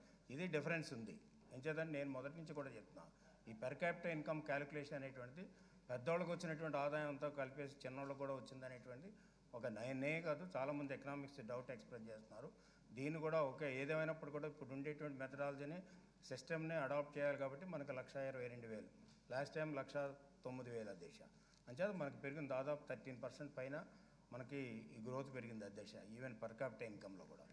ఇది పర్ క్యాపిటల్ ఇన్కంలో పెరగడమే కాకుండా అధ్యక్ష ఎక్కువ పెరిగింది రూరల్ అగ్రికల్చర్ సెక్టార్లో. అంటే దాదాపు అగ్రికల్చర్ సెక్టార్లో ప్రత్యేకంగా 30,000 రూపాయలు పెరిగింది, 30,000 కోట్లు పెరిగింది అధ్యక్ష. అంటే అగ్రికల్చర్ ఇన్కమ్ పెరగడంతో అగ్రికల్చర్ అంటే రూరల్ ఏరియాలో ఉండేటువంటి రూరల్ ఎకానమీలో ఎప్పుడైతే మీకు ఈ యొక్క పెర్ క్యాపిటల్ ఇన్కమ్ పెరిగిందో 30,000 కోట్ల రూపాయలు, అంటే మీరు తీసేస్తే అర్థమవుతుంది. లాస్ట్ ఇయర్ నుంచి ఈ సంవత్సరం అగ్రికల్చర్ గ్రోత్ తీసేస్తే అర్థమవుతుంది. ఎప్పుడైతే 30,000 కోట్ల రూపాయలు పెరిగాయో అదంతా కూడా రూరల్ ఏరియాలో, అంటే మీకు సర్వీస్ సెక్టార్ 40,000 కోట్ల అధ్యక్ష పెరిగింది. ఈ 40,000 కోట్లలో మీకు చూస్తే అర్బన్ ఏరియాలో ఉండేటువంటిది ఎక్కువ ఉంటుంది అధ్యక్ష. ఇది అదేవిధంగా ఇండస్ట్రియల్ సెక్టార్లో కొంత పెరిగింది. అంచేత ఫస్ట్ ప్రైమరీ సెక్టార్లో సెకండ్ ప్లేస్లో ఉన్నటువంటి 30,000 కోట్లు పెరిగిందంటే రూరల్ ఏరియాలో ఉండేటువంటి యొక్క పేదవాళ్ళ యొక్క ఎకానమీ పెరుగుతుందనేటువంటిది కనపడుతుంది. అంచేత రూరల్కి అదేవిధంగా అర్బన్కి ఉండేటువంటి డిస్పారిటీస్ ఏవైతే ఇవి తగ్గించుకుంటూ రావాలి. అదేవిధంగా ఇంకొక పాలసీ కూడా అధ్యక్ష, ఎక్కువ 50% అర్బనైజేషన్ చేయాలని అనుకుంటున్నాం ఈ ప్రభుత్వం యొక్క పాలసీ. ఆ 50% అర్బనైజేషన్లో మనకి సివిక్ కమ్యూనిటీస్ ఇవన్నీ ప్రొవైడ్ చేస్తే, అదేవిధంగా ఇండస్ట్రీలు వస్తే, అదేవిధంగా రూరల్ ఏరియా కూడా ఈ ఏదో చిన్న ఇండస్ట్రీస్ యాన్సిలరీ ఇండస్ట్రీస్ కానీ లేకపోతే పెద్ద ఇండస్ట్రీ కానీ వస్తే ఇక్కడ ఎకానమీ కూడా పెరుగుతుంది అధ్యక్ష. అంచేత ఓవరాల్గా జిఎస్టిపి జీడిపి ఏంటి అధ్యక్ష? అవి అభివృద్ధికి సూచికలు. అభివృద్ధి సూచిస్తూ ఉంటే అభివృద్ధి ఉండటానికి వీలు లేదంటారు వీళ్ళు. నాకు అర్థం కాలేదు అధ్యక్ష. అంచేత పార్లమెంట్లో చూశాను, నేను హౌస్ ఆఫ్ కామన్స్కి వెళ్ళాను, అదేవిధంగా యుఎస్ కాంగ్రెస్కి వెళ్ళాను, నేను అన్ని చోట్ల చూశాను, యుఎన్ఓకి వెళ్ళాను, అన్ని చోట్ల ఎవరైనా గవర్నమెంట్ లెక్కలు ఏదైనా చిన్న డిస్ప్యూట్ ఉంటే చెప్తారు తప్ప అసలు అభివృద్ధే లేదనేటువంటిది ఏ ప్రతిపక్షం కూడా ప్రపంచంలో ఎక్కడా కూడా చెప్పరు అధ్యక్ష. దాని మీద కామెంట్ చేస్తారు అంతే. కావాలంటే సబ్ సెక్టార్లు ఎలా ఉన్నాయి ఇలా చేస్తారు, కానీ ఇదేదో మన రాష్ట్రంలోనే అది ఈ అభివృద్ధే కాదు 11.26 అభివృద్ధే కాదు అంటే అభివృద్ధి చెందలేదనేటువంటి నమ్మిస్తే ఇన్వెస్టర్స్ రారు, అభివృద్ధి చెందలేదనేటువంటి నమ్మిస్తే అదేవిధంగా అన్ఎంప్లాయ్మెంట్ పోదు అనేటువంటి రీతిలో చెప్తున్నా అధ్యక్ష. మీరు చెప్పే తర్వాత జిఎస్టీ వస్తుంది అధ్యక్ష. ఒక 2 ఇష్యూస్ ఉన్నాయి చెప్పేస్తాం. అదేవిధంగా అధ్యక్ష, మనం ఏదైతే జిఎస్టీపీ బాగా చూపిస్తున్నామో ఢిల్లీకి డబ్బులు ఇవ్వడానికి జిఎస్టీపీకి సంబంధం లేదు అధ్యక్ష. అది రీఆర్గనైజేషన్ యాక్ట్ ప్రకారంగా మనకు రావాలి. అదేవిధంగా పార్లమెంట్లో ప్రధానమంత్రి గారు ఇచ్చినటువంటి హామీ ప్రకారంగా మనకు రావాల్సిన అవసరం ఉంది. అందుకని దీనికి జిఎస్టీపీకి సంబంధం లేదు అధ్యక్ష. వాళ్ళు డెవలప్మెంట్ చేస్తూ ఉంటే ఆనందపడుతున్నారు. ఇప్పుడు ఎన్ఆర్ఈజిఎస్ ఉంది అధ్యక్ష. భారతదేశంలో హయ్యెస్ట్ ఖర్చు పెట్టిందో 6,000 కోట్ల పైన ఖర్చు పెట్టిన రాష్ట్రం ఏదంటే ఓన్లీ ఆంధ్రప్రదేశ్ ఖర్చు పెట్టాం. అది ఏ రాష్ట్రంలో ఖర్చు పెట్టలేదు. అంచేత మీరు 6,500 ఖర్చు పెట్టారు కాబట్టి నెక్స్ట్ ఇయర్ ఇవ్వమని అనరండి గవర్నమెంట్ ఆఫ్ ఇండియా వాళ్ళు నెక్స్ట్ ఇయర్ మళ్ళీ 7,000 కోట్ల పైన మనకి ఇవ్వడానికి ఇస్తారనేది నమ్ముతున్నాం, ఇవ్వడానికి రెడీగా ఉన్నారు అధ్యక్ష. అంచేత ఇవన్నీ కూడా కన్వర్జెన్స్ పెట్టాం, ఇటువంటివన్నీ కూడా. అంచేత ఢిల్లీకి ఇక్కడ జిఎస్టీపీకి సంబంధం లేదు. ఢిల్లీకి జిఎస్టీపీకి ఏంటంటే సిఎస్ఓకి పంపిస్తాం, వాళ్ళు అప్రూవ్ చేస్తారు, మనకు వస్తుంది, అఫీషియల్గా వెళ్ళిపోతుంది అధ్యక్ష. ఇది ప్రాసెస్ తప్ప అంతేగాని మీ జిఎస్టీ పెరిగింది కాబట్టి మీకు డబ్బులు ఇవ్వం అనేటువంటి పరిస్థితి లేదు. మనకి 14th ఫైనాన్స్ కమిషన్లో వాళ్ళు చేసింది ఏంటంటే కంబైన్డ్ స్టేట్లో మనకి అప్పుడు కంబైన్డ్ స్టేట్ అధ్యక్ష. కంబైన్డ్ స్టేట్లో ఆంధ్రప్రదేశ్ డెవలప్ అయింది కాబట్టి ఆ పారామీటర్స్ కింద మీకు తక్కువ వస్తున్నాయి. మనకి 42%లో 4.3% ఆంధ్రప్రదేశ్కి ఆ రోజు ఇచ్చింది. అదే మరి మన బైఫికేషన్ అయిన తర్వాత కూడా ఇంచుమించు అంతే పర్సెంట్ 4.3% వచ్చింది, including all taxes, service tax ఇవన్నీ కలుపుకున్న అధ్యక్ష. అంటే ఇది ప్యాటర్న్ వేరు. అందుకని మనకు బైఫర్కేషన్ అయిన తర్వాత గ్రాంట్స్ నేడు సెంట్రల్ స్పాన్సర్ స్కీమ్స్ ఇవన్నీ కూడా అడిషనల్గా వచ్చే ఉన్నాయి, రెగ్యులర్గా వచ్చే కూడా ఉన్నాయి. ఇది ఈ ప్రాసెస్ అధ్యక్ష. ఇంకో ఆర్గ్యుమెంట్ పెట్టారు, మీకు స్పెషల్ కేటగిరీ స్టేటస్ రాదు కాబట్టి ఉద్యోగాలు రావు, ఇండస్ట్రీ రాదు. మరి 16 లక్షల కోట్ల రూపాయలు ఇండస్ట్రీస్ ఇన్వెస్ట్మెంట్ చేస్తా ఉన్నప్పుడు సిఎస్టీ లేదు, ఎస్సీఎస్ లేదు కదండి. స్పెషల్ కేటగిరీ స్టేటస్ లేకుండానే 16 లక్షల కోట్లు మేము పెడతామని వచ్చినప్పుడు ఇంక మీకు స్పెషల్ కేటగిరీ స్టేటస్, అందుకనే స్పెషల్ అసిస్టెంట్స్ ఇస్తాము, దాని ఈక్వలెంట్ అమౌంట్ ఇస్తామంటే ఒప్పుకున్నది దానికి అధ్యక్ష. ఏ రాష్ట్రానికి ఇవ్వడం లేదు స్పెషల్ కేటగిరీ స్టేటస్. అంతేగాని ఇప్పుడు అధ్యక్ష 1 minute, నేను already central cabinet GST approve చేసింది. మేము జిఎస్టీ కౌన్సిల్ ఆల్రెడీ మేము అప్రూవ్ చేసాం. 3 బిల్స్ అప్రూవ్ చేశారు అధ్యక్ష. 3 బిల్స్ సిజిఎస్టీ అప్రూవ్ చేశారు, సెంట్రల్ జిఎస్టీ అప్రూవ్ చేశారు, ఐజిఎస్టీ ఇంటిగ్రేటెడ్ జిఎస్టీ అప్రూవ్ చేశారు, అదేవిధంగా కాంపెన్సేషన్ ఇచ్చేటువంటి ఫండ్ బిల్లు అప్రూవ్ చేశారు. 3 బిల్స్ కూడా నిన్న అప్రూవ్ చేశారు. బహుశా త్వరలో పార్లమెంట్లో పెడతారు.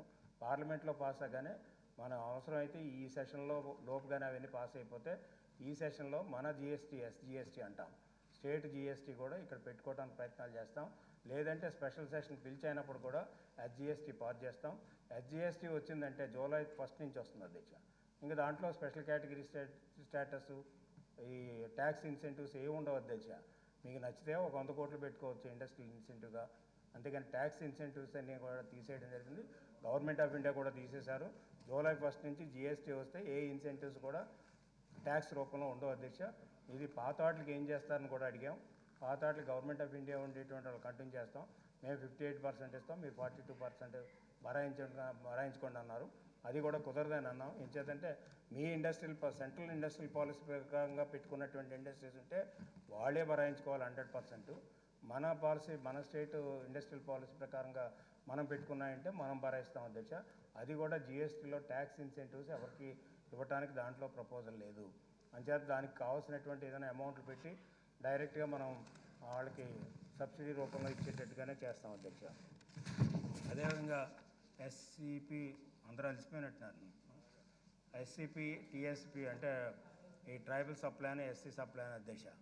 వాళ్ళు 10 సంవత్సరాలు తీసుకున్నాను, మా 4 సంవత్సరాలు తీసుకున్నాం అధ్యక్ష. ఒకసారి ఇక్కడ చూడాలి గౌరవ సభ్యులు కూడా. స్టేట్ ప్లాన్ ఎక్స్పెండిచర్ చూస్తే 10 సంవత్సరాల్లో ఇంచుమించు 2013-14 వరకు, అంటే రాజశేఖర రెడ్డి గారు అధికారంలోకి వచ్చిన తర్వాత 22,633.2 కోట్లు యావరేజ్ పర్ ఇయర్ ఖర్చు పెట్టారు అధ్యక్ష. అదే ఈ 4 సంవత్సరాల్లో, అంటే ఇప్పుడున్నటువంటి ప్రభుత్వం చూస్తే ఈ 4 సంవత్సరాల్లో చూస్తే ఇయర్కి యావరేజ్న 46,357.75 కోట్లు ఖర్చు పెట్టారు. 27,000 పైచీలకి ఎక్కడ, 46,000 పైచీలకి ఎక్కడ. మేము 4 సంవత్సరాలు ఎంత ఖర్చు పెట్టాం, మీరు 10 సంవత్సరాలు అంత ఖర్చు పెట్టారు. ఇది మీరు చేసేటువంటి గానకాలు. దీని గురించి ఊరికే గొప్పలుగా చెప్పుకున్నారు. SC సప్లైన్ అధ్యక్ష, SC సప్లైన్ ప్యారీ ఇవన్నీ లెక్కలండి, గవర్నమెంట్ లెక్కలు, మీ లెక్కలు కాదు. మీ లెక్కలా చెప్తాం వినండి. తర్వాత SC సప్లైన్లో 3,850 కోట్ల రూపాయలు ఆన్ యావరేజ్ 10 ఇయర్స్లో ఖర్చు పెట్టారు. 6,998 కోట్లు ఆన్ యావరేజ్ ఈ మూడు సంవత్సరాల్లో ఖర్చు పెట్టడం జరిగింది అధ్యక్ష. అదేవిధంగా ట్రైబల్ సప్లైన్ చూస్తే 1,865.5 కోట్లు ఖర్చు పెట్టారు యావరేజ్ మీద 10 సంవత్సరాల్లో. ఇప్పుడు ఈ ప్రభుత్వం వచ్చిన తర్వాత యావరేజ్ మీద చూస్తే 2,439 కోట్లు ఖర్చు పెట్టడం జరిగింది అధ్యక్ష. అదేవిధంగా పర్సంటేజ్ లెక్కను కూడా చూసినా యావరేజ్ మీద 12.83% మీ ప్రభుత్వంలో ఖర్చు పెడితే 10 సంవత్సరాల్లో. ఇప్పుడు ఈ ప్రభుత్వంలో 15.68% ఖర్చు పెట్టాం SC సప్లైన్ కింద. అదేవిధంగా ట్రైబల్ సప్లైన్ కింద చూస్తే కొద్దిగా 5.34% మేము ఖర్చు పెడితే 6.59% ఆ రోజున 10 సంవత్సరాల్లో యావరేజ్ మీద ఖర్చు పెట్టారు. These are the figures in the government. మీకు ఎవరు డిస్ప్యూట్ చేస్తారు, మీరు డిస్ప్యూట్ చేస్తే క్యాకులేస్తే మాత్రం ఫిగర్స్ మారిపోవండి. మీ దగ్గర ఉంటే ఉండొచ్చు వేరే. అంచేత ఇది అధ్యక్ష. అంచేత ఈ రాష్ట్ర ప్రభుత్వం యొక్క ప్రధానమైనటువంటి అంశాలు ఏంటంటే, ఈ రాష్ట్రంలో పేదరికం ఉండటానికి వీల్లేదు, ఈ రాష్ట్రానికి కరువు ఉండటానికి లేదు, ఈ రాష్ట్రంలో ఇన్ఈక్వాలిటీస్ ఉండటానికి లేదు, ఈ రాష్ట్రంలో సమస్యలు ఉండటానికి లేదు. అంచేత ఆ సమస్యలన్నీ కూడా ప్రజలకు ఉండేటువంటి సమస్యలను తీసుకొచ్చి ఈనాడు వీలైనంత వరకు కూడా బడ్జెట్ అలొకేషన్ చేస్తాం. అంచేత ఈ బడ్జెట్ని గౌరవ సభ్యులందరూ కూడా పాస్ చేయవలసిందిగా కోరుతున్నారు అధ్యక్ష.